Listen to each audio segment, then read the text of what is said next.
देश दुनिया च वसदे पंजाबियों ਨੂੰ ਜੀ ਆਇਆਂ। मैं हरजिंदर सिंह रंधावा, तुसीं देख रहे हो पंजाब टैलीविजन और मेरे नाल ने तीन ਵੱਡੀਆਂ हस्तियां। सरदार निधड़क सिंह बराड़ ਜਿਹੜੇ एक सियासतदान ने, लेकिन सियासत तो ਉੱਪਰ ਉੱਠ के गल करते हैं। दूजे ਸਾਡੇ ਕੋਲ सरदार ਰਜਿੰਦਰਪਾਲ ਸਿੰਘ ਬਰਾੜ ਜਿਹੜੇ ਪੰਜਾਬੀ ਯੂਨੀਵਰਸਿਟੀ ਪਟਿਆਲਾ ਦੇ ਵੱਡੇ ਵਿਦਵਾਨ ਨੇ।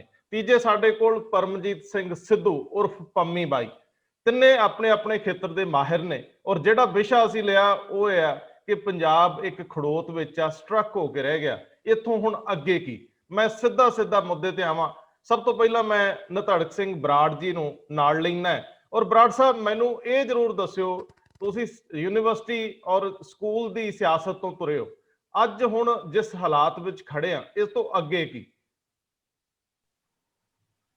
ਗੱਲ ਇਹ ਹੈ ਕਿ ਇਹ ਵਿਚਾਰ ਕਰਨ ਵਾਲੀ ਹੈ ਕਿ ਇੱਥੇ ਖੜੇ ਕਿਉਂ ਆ ਜੀ। ਜਿਹੜੇ ਬੰਦੇ ਸਾਡੀ ਪ੍ਰਤੀਨਿਧਤਾ ਕਰਦੇ ਸੀ ਸੈਕਟਰ 'ਚ, ਹਰਸਿਮਰਤ ਕੌਰ ਬਾਦਲ ਦੇ ਨਾਂ ਤੇ, ਅਕਾਲੀ ਦਲ ਦੇ ਨਾਂ ਤੇ ਜੀ, ਇਹ ਮਾਮਲਾ ਉਹਨਾਂ ਲੋਕਾਂ ਨੇ ਲਿਜਾਇਆ।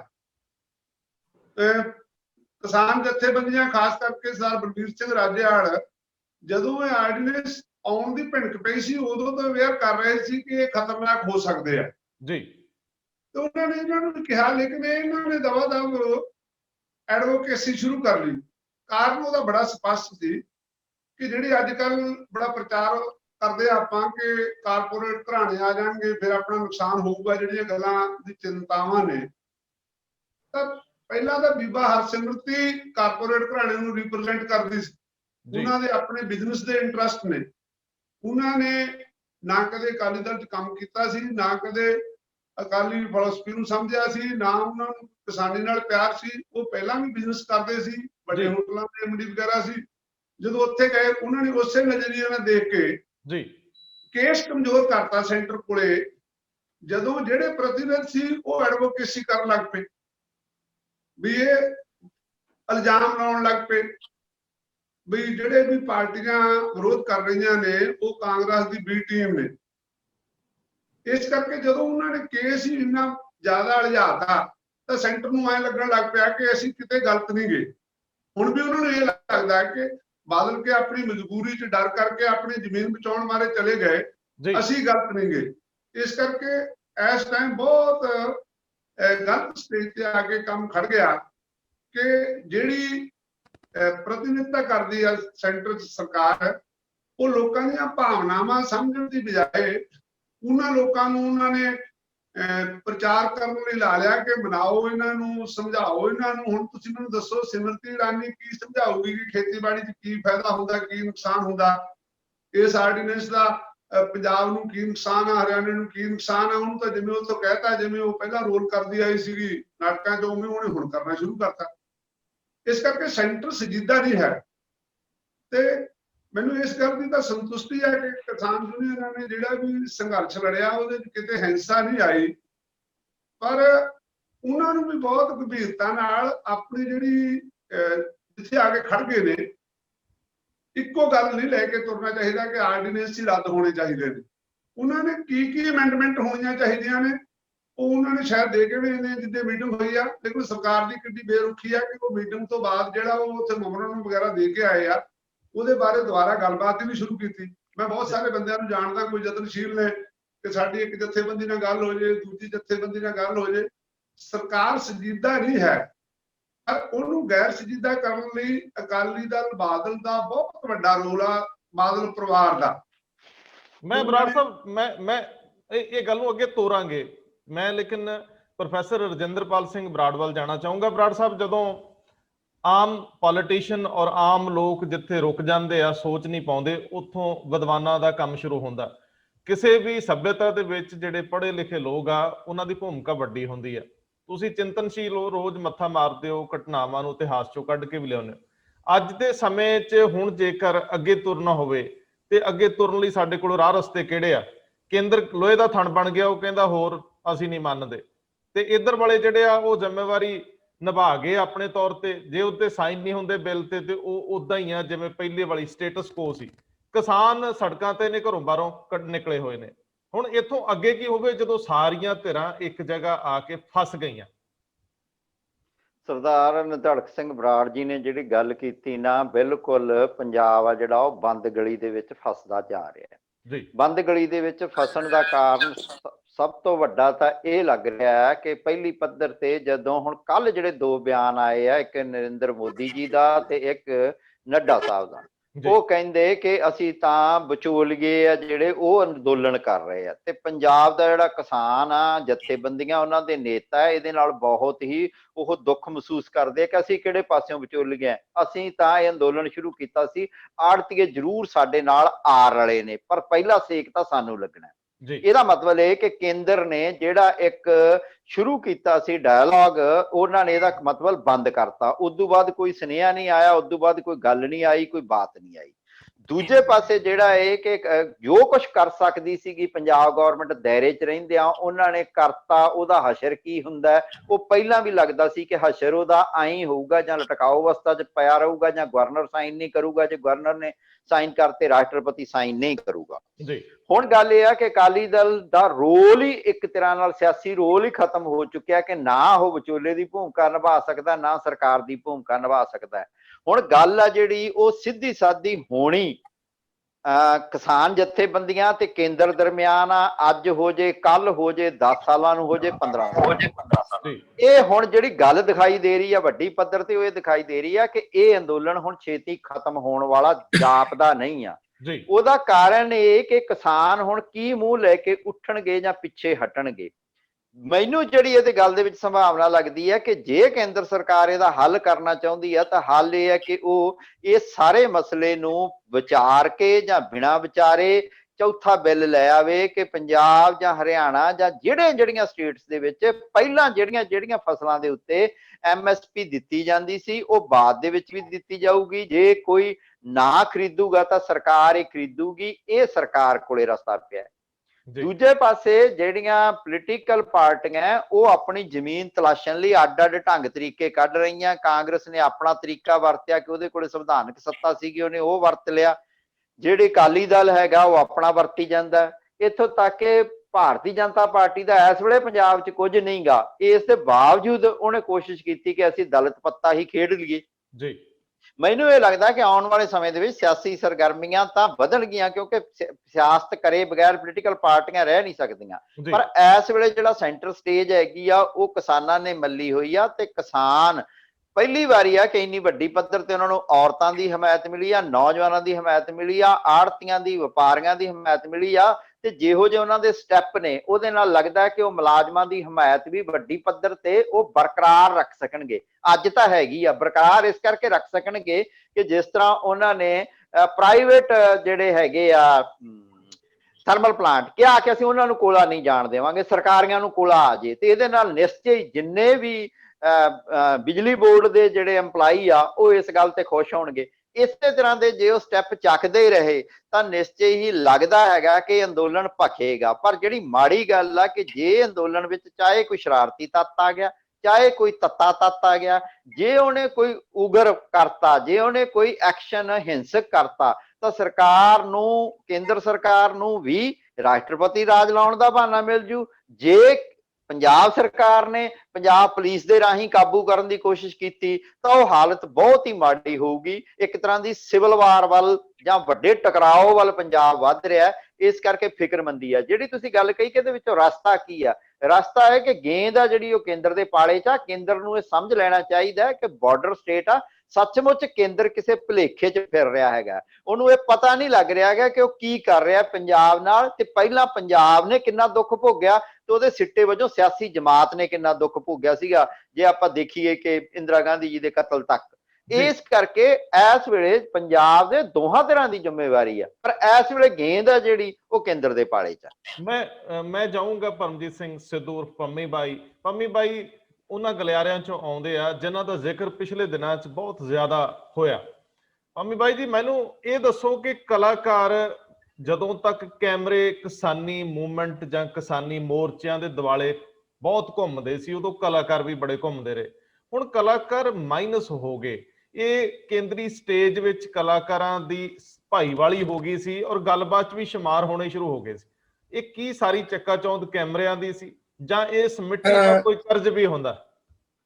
ਰੰਧਾਵਾ ਸਾਹਿਬ, ਗੱਲ ਇਹ ਹੈਗੀ ਕਿ ਮੈਂ ਬਾਕੀ ਦੇ ਕਲਾਕਾਰਾਂ ਬਾਰੇ ਤੇ ਬੜਾ ਗਿਆਨ ਗੋਬਤ ਨਹੀਂ ਕਰਨਾ ਚਾਹੁੰਦਾ। ਮੈਂ ਆਪਦੀ ਸੱਚਾਈ ਪੇਸ਼ ਕਰਨਾ ਚਾਹੁੰਦਾ ਕਿ ਮੈਂ ਕਿਸਾਨੀ ਘੋਲ 'ਚ ਇੱਕ ਕਿਸਾਨ ਦਾ ਪੁੱਤ ਹੋਣ ਦੇ ਨਾਤੇ, ਇੱਕ ਕਿਸਾਨ ਹੋਣ ਦੇ ਨਾਤੇ ਕੁੱਦਿਆ ਹੋਇਆ ਤੇ ਨਿਰੰਤਰ ਜਾ ਰਿਹਾ ਜੀ, ਨਿਰੰਤਰ ਜਾ ਰਹੇ ਆ। ਇਸ ਜਥੇਬੰਦੀ ਦੇ तमाम ਵੱਡੇ ਲੀਡਰ, ਚਾਹੇ ਉਹਨਾਂ ਦੇ ਵਿੱਚ ਸਾਹ ਜੋਗਿੰਦਰ ਸਿੰਘ ਅੰਗਰਾਹਾਂ ਹੋਣ, ਚਾਹੇ ਰਾਜੇਵਾਲੀਆ ਸਾਹਿਬ ਹੋਣ, ਬਹਿਰੂ ਸਾਹਿਬ ਹੋਣ, ਜਾਂ ਹੋਰ ਦੋਸਤ ਹੋਣ, ਪੋਖਰੀ ਕਲਾਂ ਤੇ ਹੋਰ ਸਾਰੇ, ਉਹਨਾਂ ਫਰਕ ਵੀ ਰਹਿਣਾ। ਤੇ ਮੈਂ ਵੱਖ-ਵੱਖ ਧਰਨਿਆਂ 'ਚ ਜਾ ਕੇ ਉਹਨਾਂ ਨੂੰ ਸੁਚੇਤ ਵੀ ਕਰਦਾ। ਉਹਨਾਂ ਨੂੰ ਸਭ ਤੋਂ ਪਹਿਲਾਂ ਤਾਂ ਸੁਚੇਤ ਹੀ ਕਰਦਾ ਕਿ ਭਰਾਵੋ ਤੱਤੀ ਗੱਲ ਤੋਂ ਬਚਿਓ।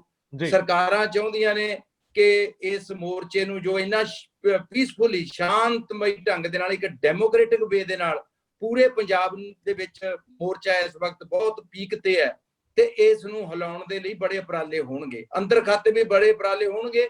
ਤੇ ਬੀਜੇਪੀ ਵੀ ਚਾਹੁੰਦੀ ਹੈਗੀ ਹੈ ਕਿ ਅਸੀਂ ਉਸ ਤਰ੍ਹਾਂ ਦੀ ਕੋਈ ਅੱਗ ਲਾਈਏ, ਉਸ ਤਰ੍ਹਾਂ ਦਾ ਕੋਈ ਹਿੰਦੂ ਸਿੱਖ ਦਾ ਪੌੜਾ ਪਾਈਏ, ਦਲਿਤਾਂ ਨਾਲ ਪੌੜਾ ਪਾਈਏ, ਉਹ ਇਸ ਕੋਸ਼ਿਸ਼ ਦੇ ਵਿੱਚ ਨੇ।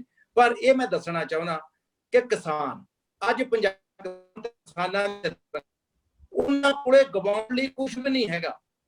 ਉਹਨਾਂ ਕੋਲੇ ਗਵਾਉਣ ਲਈ ਕੁਝ ਨਹੀਂ। ਜੋ ਉਹਨਾਂ ਦਾ ਕਹਿੰਦੇ ਨੇ ਜੋ ਕੁਝ ਕੀਤਾ ਸਟੇਟ ਸੈਂਟਰ ਸਰਕਾਰ ਨੇ, ਉਹ ਉਹਨਾਂ ਦੇ ਮੂਹਰੇ ਹੈ। ਤੇ ਹੁਣ ਤਾਂ ਸਿਰਫ ਹਾਸਲ ਕਰਨ ਲਈ ਤੁਰੇ ਹੋਏ ਕਿਸਾਨ ਨੇ, ਤੇ ਅਸੀਂ ਤੇ ਹਾਸਲ ਕਰਨ ਵਾਲਿਆਂ ਦੇ ਨਾਲ ਆ। ਉਹਨਾਂ ਨਾਲ ਮੋਢਾ ਢਾ ਕੇ ਤੁਰਨ ਵਾਲਿਆਂ ਚੋਂ ਪੰਮੀ ਬਾਈ ਇੱਕ ਹੈ।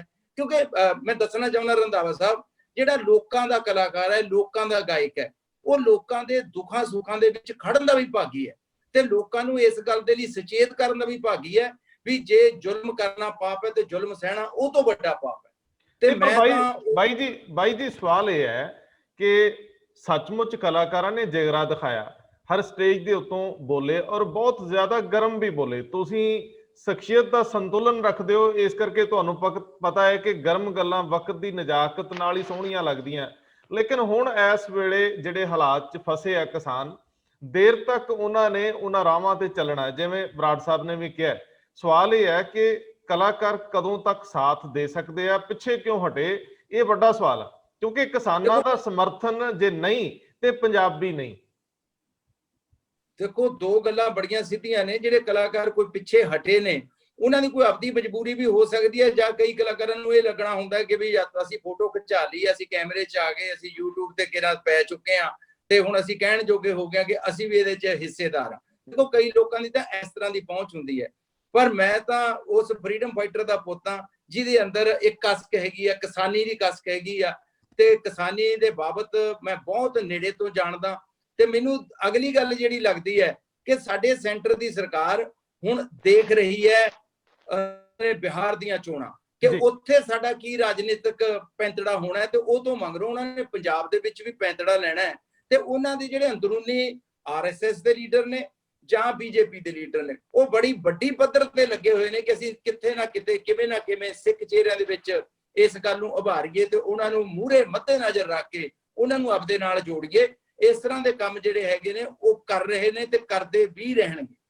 ਬਾਈ ਜੀ, ਮੈਂ ਤੁਹਾਡੇ ਵੱਲ ਮੁੜਦਾ ਹਾਂ ਹੁਣ। ਅਗਲੇ ਤੁਹਾਨੂੰ ਵੀ ਸਿਆਸੀ ਸਵਾਲ ਕਰਨੇ, ਕਿਉਂਕਿ ਤੁਸੀਂ ਹੁਣ ਸਿਆਸਤ ਵਿੱਚ ਜ਼ਿਆਦਾ ਹੁੰਨੇ ਹੋ।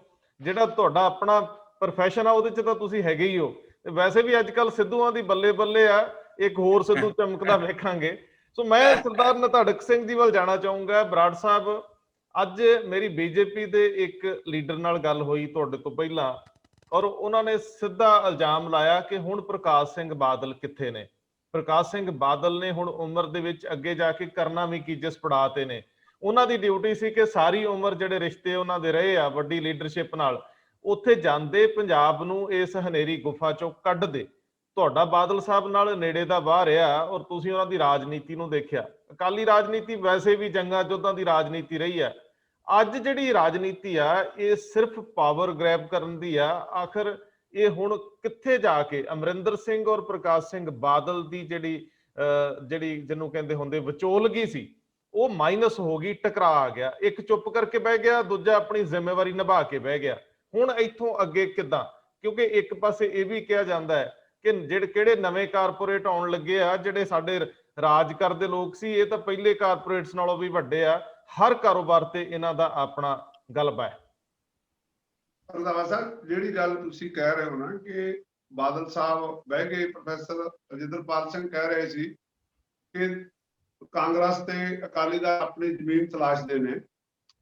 ਕਾਂਗਰਸ ਨੇ ਆਪਣੀ ਜ਼ਮੀਨ ਤਲਾਸ਼ਣ ਲਈ ਜੋ ਸਰਕਾਰੀ ਤੌਰ ਤੇ ਕਰ ਸਕਦੇ ਸੀ ਉਹਨਾਂ ਨੇ ਕੀਤਾ, ਅੰਸ਼ਕ ਤੌਰ ਤੇ ਕਿਸਾਨ ਜਥੇਬੰਦੀਆਂ ਨੇ ਵੀ ਸਪੋਰਟ ਕੀਤੀ। ਪਰ ਬਾਦਲ ਅਕਾਲੀ ਦਲ ਤਾਂ ਆਪਣੀ ਜ਼ਮੀਨ ਤਲਾਸ਼ਣ ਜਾਂ ਕਿਸਾਨਾਂ ਦੀ ਹਮਾਇਤ ਕਰਕੇ ਜ਼ਮੀਨ ਤਲਾਸ਼ਣ ਦਾ ਯਤਨ ਹੀ ਨਹੀਂ ਕਰ ਰਿਹਾ, ਉਹ ਤਾਂ ਵਿਰੋਧ ਕਰ ਰਿਹਾ। ਜਦੋਂ ਉਹਨਾਂ ਨੇ ਬਾਹਰ ਆ ਕੇ ਕਿਸਾਨ ਜਥੇਬੰਦੀਆਂ ਨੇ ਬੰਦ ਦਾ ਸੱਦਾ ਦਿੱਤਾ ਹੋਇਆ ਸੀ, ਬੰਦ ਸੀ 10 ਵਜੇ ਤੋਂ ਲੈ ਕੇ 5 ਵਜੇ ਤੱਕ ਜੀ, ਉਹਨਾਂ ਨੇ ਚੱਕਾ ਜਾਮ ਦਾ ਸੱਦਾ ਦਿੱਤਾ 11 ਵਜੇ ਤੋਂ 3 ਵਜੇ ਤੱਕ। ਤੁਸੀਂ ਮੈਨੂੰ ਦੱਸੋ ਕਿ ਜਦੋਂ 10 ਵਜੇ ਬੰਦ ਹੋ ਗਿਆ, 5 ਵਜੇ ਬੰਦ ਖੁੱਲੂਗਾ, 11 ਵਜੇ ਤੋਂ 3 ਵਜੇ ਤੱਕ ਕਿਹੜਾ ਬੰਦ ਆ ਗਿਆ ਵਿਚਾਲੇ ਚੱਕਾ ਜਾਮ ਕਰ ਲਿਆ? ਜਿਹੜੀਆਂ ਗੱਡੀਆਂ ਉਹਨਾਂ ਆਪ ਲਿਆਉਣੀਆਂ ਸੀ ਉਹਨਾਂ ਦਾ ਵੀ ਚੱਕਾ ਜਾਮ ਕਿਤੇ ਕਰਨਾ ਹੀ ਸੀ ਨਾ। ਨਹੀਂ, ਉਹ ਫਿਰ ਚੱਕਾ ਜਾਮ ਕਰਦੇ ਤਾਂ ਕਿਸਾਨਾਂ ਦੇ ਧਰਨੇ ਜਾ ਕੇ ਬੈਠ ਜਾਂਦੇ। ਹੋਰ ਪਾਰਟੀਆਂ ਦੇ ਬੰਦੇ ਵੀ ਕਿਸਾਨਾਂ ਦੇ ਧਰਨੇ ਜਾਂਦੇ ਆ। ਬਰਾੜ ਸਾਹਿਬ ਕੀ ਗੱਲਾਂ ਕਰਦੇ ਹੋ, ਅਗਲੇ ਵੜਨ ਹੀ ਨਹੀਂ ਦਿੰਦੇ। ਹੁਣ ਤੁਹਾਨੂੰ ਲੱਗਦਾ ਵੀ ਉਹ ਪੰਜਾਬ ਚੋਂ ਮਾਈਨਸ ਹੋ ਜਾਣ? ਹੁਣ ਤੁਸੀਂ ਉਹਨਾਂ ਦੇ ਨਾਲ ਨਹੀਂ ਆਏ, ਮਤਲਬ ਕਿਤੇ ਵੀ ਨਾ ਜਾਣ? ਨਹੀਂ, ਪ੍ਰਕਾਸ਼ ਸਿੰਘ ਬਾਦਲ ਤਾਂ ਜ਼ਿੰਮੇਵਾਰੀ ਅਦਾ ਕਰਨ ਜੇ ਉਹਨਾਂ ਦੀ ਨੀਤ ਹੋਵੇ ਕਿ ਕਿਸਾਨੀ ਮਸਲਾ ਹੱਲ ਹੋ ਜਾਵੇ। ਮੈਂ ਜਦੋਂ ਪਹਿਲਾਂ ਗੱਲ ਸ਼ੁਰੂ ਕੀਤੀ ਸੀ ਕਿ ਜਿਹੜੇ ਲੋਕਾਂ ਨੇ ਇੱਥੇ ਆਉਣਾ, ਜਿਨ੍ਹਾਂ ਤੋਂ ਆਪਾਂ ਨੂੰ ਡਰ ਪ੍ਰਗਟ ਕਰ ਰਹੇ ਆ ਆਪਾਂ ਕਿ ਉਹ ਪੰਜਾਬ ਨੂੰ ਕੈਪਚਰ ਕਰ ਲੈਣਗੇ, ਉਹਨਾਂ ਦੇ ਲਾਜ਼ਮੀ ਹਿੱਸੇਦਾਰ ਹੋਣਗੇ। ਪ੍ਰਕਾਸ਼ ਸਿੰਘ ਬਾਦਲ ਇੱਕ ਬਜ਼ੁਰਗ ਤੇ ਹੰਢਿਆ ਹੋਇਆ ਸਿਆਸਤਦਾਨ ਹੈ। ਉਹ ਜਿਵੇਂ ਜੂ ਟਰਨ ਲੈ ਲਿਆ, ਚਲੋ ਸੁਖਬੀਰ ਬਾਦਲ ਤਾਂ ਲੋਕਾਂ ਨੂੰ ਚਰਚਾ ਰਹਿੰਦੀ ਆ ਕਿ ਉਹਨੂੰ ਕੋਈ ਪਤਾ ਨਹੀਂ ਲੱਗਦਾ ਕਦੋਂ ਕੀ ਕਹਿ ਦਿੰਦਾ। ਪਹਿਲਾਂ ਪ੍ਰਕਾਸ਼ ਸਿੰਘ ਬਾਦਲ ਨੇ ਜਦੋਂ ਨੂੰਹ ਪੁੱਤ ਨੇ ਜਾ ਕੇ ਕਿਹਾ ਕਿ ਸਾਡੀ ਪੰਜਾਬ ਦੇ ਲੋਕ ਨਹੀਂ ਸੁਣਦੇ, ਬਾਪੂ ਤੂੰ ਬੋਲ, ਉਹ ਉਦੋਂ ਇਹ ਕਹਿਣ ਲਈ ਨਹੀਂ ਆਇਆ ਕਿ ਇਹ ਆਰਡੀਨੈਂਸ ਕਿਵੇਂ ਚੰਗੇ ਨੇ। ਉਹ ਇਹ ਕਹਿਣ ਲਈ ਆ ਗਿਆ ਜੀ ਕਾਂਗਰਸ ਖਰਾਬ ਕਰਦੀ ਹੈ ਜੀ, ਫਲਾਣੇ ਖਰਾਬ ਕਰਦੇ ਨੇ, ਮੇਰੇ ਨੂੰਹ ਪੁੱਤ ਸੱਚ ਬੋਲਦੇ ਨੇ। ਤੇ ਉਹਨੇ ਤਾਂ ਜਮਾਂ ਹੀ ਕਮਾਲ ਕਰਤੀ। ਜਦੋਂ ਦੁਬਾਰਾ ਪਾਸਾ ਪਲਟਿਆ ਮੁੰਡੇ ਨੇ ਤੇ ਨੂੰਹ ਨੇ, ਉਹ ਕਹਿੰਦਾ ਵੀ ਇਹ ਵੀ ਫੈਸਲਾ ਇਹਨਾਂ ਦਾ ਠੀਕ ਹੈ ਜੀ। ਜਦੋਂ ਤਖਤਾਂ ਦੀ ਦੁਰਵਰਤੋਂ ਕਰਕੇ ਮੁਮਰਨ ਦੇਣ ਤੁਰ ਪਏ, ਤਖਤਾਂ ਤੋਂ ਤਾਂ ਸ਼ਹਾਦਤਾਂ ਦੇਣ ਲਈ ਤੁਰੀ ਦਾ, ਉਹਦੇ ਵੀ ਉਹਦਾ ਬਿਆਨ ਜਾਰੀ ਕਰਤਾ। ਇਸ ਕਰਕੇ ਉਹ ਤਾਂ ਆਪਣੇ ਨੂੰਹ ਪੁੱਤ ਦੀ, ਆਪਣੇ ਪਰਿਵਾਰ ਦੀ ਜਿਵੇਂ ਪੁਸ਼ਤਪਨਾਹੀ ਪਹਿਲਾਂ ਕਰਦੇ ਸੀ ਉਸੇ ਤਰ੍ਹਾਂ ਕਰਦੇ ਆ। ਉਹਨਾਂ ਤੋਂ ਕੋਈ ਆਸ ਨਹੀਂ ਰੱਖੀ ਜਾ ਸਕਦੀ। ਹਾਂ, ਕਰ ਸਕਦੇ ਸੀ, ਉਹ ਚਿਹਰਾ ਵੱਡਾ ਸੀ। ਮੈਂ ਪਹਿਲਾਂ ਹੀ ਜਦੋਂ ਸ਼ੁਰੂ ਕੀਤੀ ਗੱਲ ਉਦੋਂ ਹੀ ਕਿਹਾ ਸੀ ਕਿ ਜਿਨ੍ਹਾਂ ਲੋਕਾਂ ਨੇ ਉੱਥੇ ਸਾਡੀ ਨੁਮਾਇੰਦਗੀ ਕਰਨੀ ਸੀ, ਪਹਿਲਾਂ ਸਰਦਾਰ ਪ੍ਰਕਾਸ਼ ਸਿੰਘ ਬਾਦਲ ਇਸ ਗੱਲ ਲਈ ਦੋਸ਼ੀ ਨੇ ਕਿ ਬਲਵਿੰਦਰ ਸਿੰਘ ਭੂੰਦੜ ਸੀਨੀਅਰ ਆਗੂ ਸੀਗੇ, ਉਹ ਵੀ ਕਿਸਾਨੀ ਬਾਰੇ ਜਾਣਦੇ ਸੀ ਜੀ। ਸੁਖਦੇਵ ਸਿੰਘ ਢੀਂਡਸਾ ਸੀਨੀਅਰ ਆਗੂ ਸੀ, ਉਹ ਵੀ ਕਿਸਾਨੀ ਬਾਰੇ ਜਾਣਦੇ ਸੀ ਜੀ। ਰਣਜੀਤ ਸਿੰਘ ਬ੍ਰਹਮਪੁਰਾ ਸੀਨੀਅਰ ਆਗੂ ਸੀ, ਕਿਸਾਨੀ ਬਾਰੇ ਉਹ ਵੀ ਜਾਣਦੇ ਸੀ। ਪ੍ਰੇਮ ਸਿੰਘ ਚੰਦੂਮਾਜਰਾ ਉਹ ਵੀ ਸੀਨੀਅਰ ਸੀ, ਕਾਂਗਰਸ, ਉੱਥੇ ਜਾਣਦੇ ਸੀ। ਉਦੋਂ ਕੀ ਤੁਕ ਸੀ ਕਿ ਉਹਨੇ ਹਰਸਿਮਰਤ ਕੌਰ ਬਾਦਲ ਨੂੰ ਮੰਤਰੀ ਬਣਾਇਆ। ਤੁਹਾਡੇ ਕੋਲੇ ਵੀ ਹੈਗੀ ਆ, ਲੋਕਾਂ ਕੋਲੇ, ਪ੍ਰੈਸ ਵਾਲਿਆਂ ਕੋਲੇ ਸੀਗੀ ਕਿ ਇੱਕ ਦਿਨ ਗੱਲ ਕਰ ਲਈ, ਨਰਿੰਦਰ ਮੋਦੀ ਹਜੇ ਕੈਂਡੀਡੇਟ ਤਾਂ ਸੀਗੇ ਬਈ ਉਹਨਾਂ ਨੇ ਪ੍ਰਧਾਨ ਮੰਤਰੀ ਬਣਨਾ, ਉਹਨਾਂ ਨੂੰ ਮਿਲ ਲਏ। ਫਿਰ ਉਹਨਾਂ ਦੇ ਮਗਰ ਮਿਲਣ ਲਈ ਅਹਿਮਦਾਬਾਦ ਗਏ। ਅਖਬਾਰਾਂ 'ਚ ਆਇਆ ਕਿ ਉਹਨਾਂ ਨੇ ਬੁਰਾ ਮਨਾਇਆ ਕਿ ਇੱਥੋਂ ਤੱਕ ਕਿਉਂ ਆਏ। ਉਹਨਾਂ ਨੇ ਪਹਿਲੇ ਦਿਨ ਤੋਂ ਕਿਸਾਨੀ ਨੂੰ ਧਿਆਨ 'ਚ ਰੱਖ ਕੇ ਜਾਂ ਪੰਜਾਬ ਦੇ ਹਿੱਤ ਧਿਆਨ 'ਚ ਰੱਖ ਕੇ ਤਾਂ ਉਹਨਾਂ ਨੇ ਨੁਮਾਇੰਦਗੀ ਨਹੀਂ ਦਿੱਤੀ। ਤੁਸੀਂ ਮੈਨੂੰ ਦੱਸੋਗੇ ਹਰਸਿਮਰਤ ਦਾ ਕੀ ਰੋਲ ਸੀਗਾ ਕਿ ਉਹ ਐਡੀ ਵੱਡੀ ਗੱਲ ਉਹਦੇ ਕੋਲੇ ਥੋੜੀ ਆ ਕਿ ਉਹ ਮੁੱਖ ਮੰਤਰੀ ਦੀ ਨੂੰਹ ਆ, ਉਪ ਮੁੱਖ ਮੰਤਰੀ ਦੇ ਘਰ ਵਾਲੀ ਆ, ਇੱਕ ਵੱਡੇ ਵਜ਼ੀਰ ਦੀ ਭੈਣ ਆ, ਉਹਨਾਂ ਦੇ ਤਾਂ ਨੌਕਰ ਵੀ ਮਾਨ ਹੁੰਦੇ। ਉਹਨਾਂ ਨੇ ਸੋਚ ਹੀ ਨਹੀਂ ਦੀ ਸਰਦਾਰ ਪ੍ਰਕਾਸ਼ ਸਿੰਘ ਬਾਦਲ ਹੋਰਾਂ ਦੀ। ਇਸੇ ਕਰਕੇ ਪਾਰਟੀ ਵੀ ਡਾਊਨ ਹੋ ਗਈ। ਸਾਨੂੰ ਵੀ ਇਸ ਗੱਲ ਦਾ ਬੜਾ ਰੋਣ ਆਉਂਦਾ ਰਹਿੰਦਾ ਕਿ ਅਸੀਂ ਜਿਸ ਪਾਰਟੀ 'ਚ ਕੰਮ ਕੀਤਾ, ਬਾਬੇ ਦਾਦੇ ਨੇ ਕੰਮ ਕੀਤਾ, ਉਹ ਪਾਰਟੀ ਦਾ ਸੱਤਿਆਨਾਸ਼ ਕਰਕੇ ਰੱਖਤਾ। ਉਹ ਪਹਿਲਾਂ ਹੀ ਕਾਰਪੋਰੇਟ ਸੈਕਟਰ ਨੂੰ ਰਿਪਰੈਜ਼ੈਂਟ ਕਰਨ ਵਾਲੀ ਉਹਨਾਂ ਨੇ ਉੱਥੇ ਬੀਬੀ ਭੇਜਤੀ, ਉਹਨਾਂ ਨੇ ਸੱਤਿਆਨਾਸ਼ ਕਰਤਾ। ਹੁਣ ਉਹ ਕਿਸਾਨ ਅੰਦੋਲਨ ਦਾ ਵਿਰੋਧ ਸ਼ੁਰੂ ਕਰ ਲਿਆ। ਇਸ ਟਾਈਮ ਉਹ ਨਹੀਂ ਮਸਲਾ ਹੱਲ। ਹੁਣ ਤਾਂ ਮਸਲਾ ਜਿਹੜੀ ਪਹਿਲਾਂ ਗੱਲ ਕੀਤੀ ਆ ਅੰਮੀ ਬਾਈ ਨੇ ਵੀ, ਪ੍ਰੋਫੈਸਰ ਸਾਹਿਬ ਨੇ ਵੀ, ਕਿ ਸੈਂਟਰ ਦੇ ਪਾਲੇ 'ਚ ਗੇਂਦ ਆ। ਸੈਂਟਰ ਨੂੰ ਬਾਰਡਰ ਸਟੇਟ ਹੋਣ ਕਰਕੇ ਬਹੁਤ ਸੁਚੇਤ ਹੋਣਾ ਚਾਹੀਦਾ। ਆਪਣੀ ਦੇਖੋ, ਜਦੋਂ ਪ੍ਰਧਾਨ ਮੰਤਰੀ ਨੂੰ ਉਹ ਇੱਥੋਂ ਦੇ, ਜਦੋਂ ਜਨਰਲ ਸਕੱਤਰ ਸੀ ਪਾਰਟੀ ਦੇ, ਇੱਥੋਂ ਦੇ ਇੰਚਾਰਜ ਰਹੇ ਨੇ, ਉਹ ਪੰਜਾਬ ਦੀ ਮਾਨਸਿਕਤਾ ਨੂੰ ਜਾਣਦੇ ਆ, ਸਿੱਖਾਂ ਦੀ ਮਾਨਸਿਕਤਾ ਨੂੰ ਜਾਣਦੇ ਆ। ਜੇ ਉਹ ਸੰਜੀਦਾ ਹੋਣਗੇ ਮਸਲਾ ਤਾਂ ਹੱਲ ਹੋਊਗਾ। ਉਹਨਾਂ ਨੂੰ ਜਿਹੜੀ ਗੱਲਬਾਤ ਪਹਿਲਾਂ ਸ਼ੁਰੂ ਕੀਤੀ ਆ ਉਹਨੂੰ ਬਹੁਤ ਸੰਜੀਦਗੀ ਨਾਲ, ਕਿਉਂਕਿ ਉਹ ਸਰਕਾਰ 'ਚ ਨੇ, ਉਹ ਵੱਡੇ ਨੇ, ਉਹਨਾਂ ਨੂੰ ਇਹ ਨਿਭਾਉਣੀ ਚਾਹੀਦੀ ਹੈ। ਬਾਦਲਾਂ ਤੋਂ ਕਿਸੇ ਕਿਸਮ ਦੀ ਆਸ ਨਹੀਂ ਰੱਖਣੀ ਚਾਹੀਦੀ। ਪ੍ਰੋਫੈਸਰ ਸਾਹਿਬ, ਜਦੋਂ ਮੈਂ ਇਤਿਹਾਸ ਵੱਲ ਗੇੜਾ ਮਾਰਦਾ, ਝਾਤੀ ਮਾਰਦਾ, ਤੇ ਮੈਨੂੰ ਇੰਜ ਲੱਗਦਾ ਹੈ ਕਿ ਪੰਜਾਬ ਦੀ ਨੁਮਾਇੰਦਗੀ ਕੋਈ ਖੇਤਰੀ ਦਲ ਕਰਦਾ ਹੀ ਰਿਹਾ।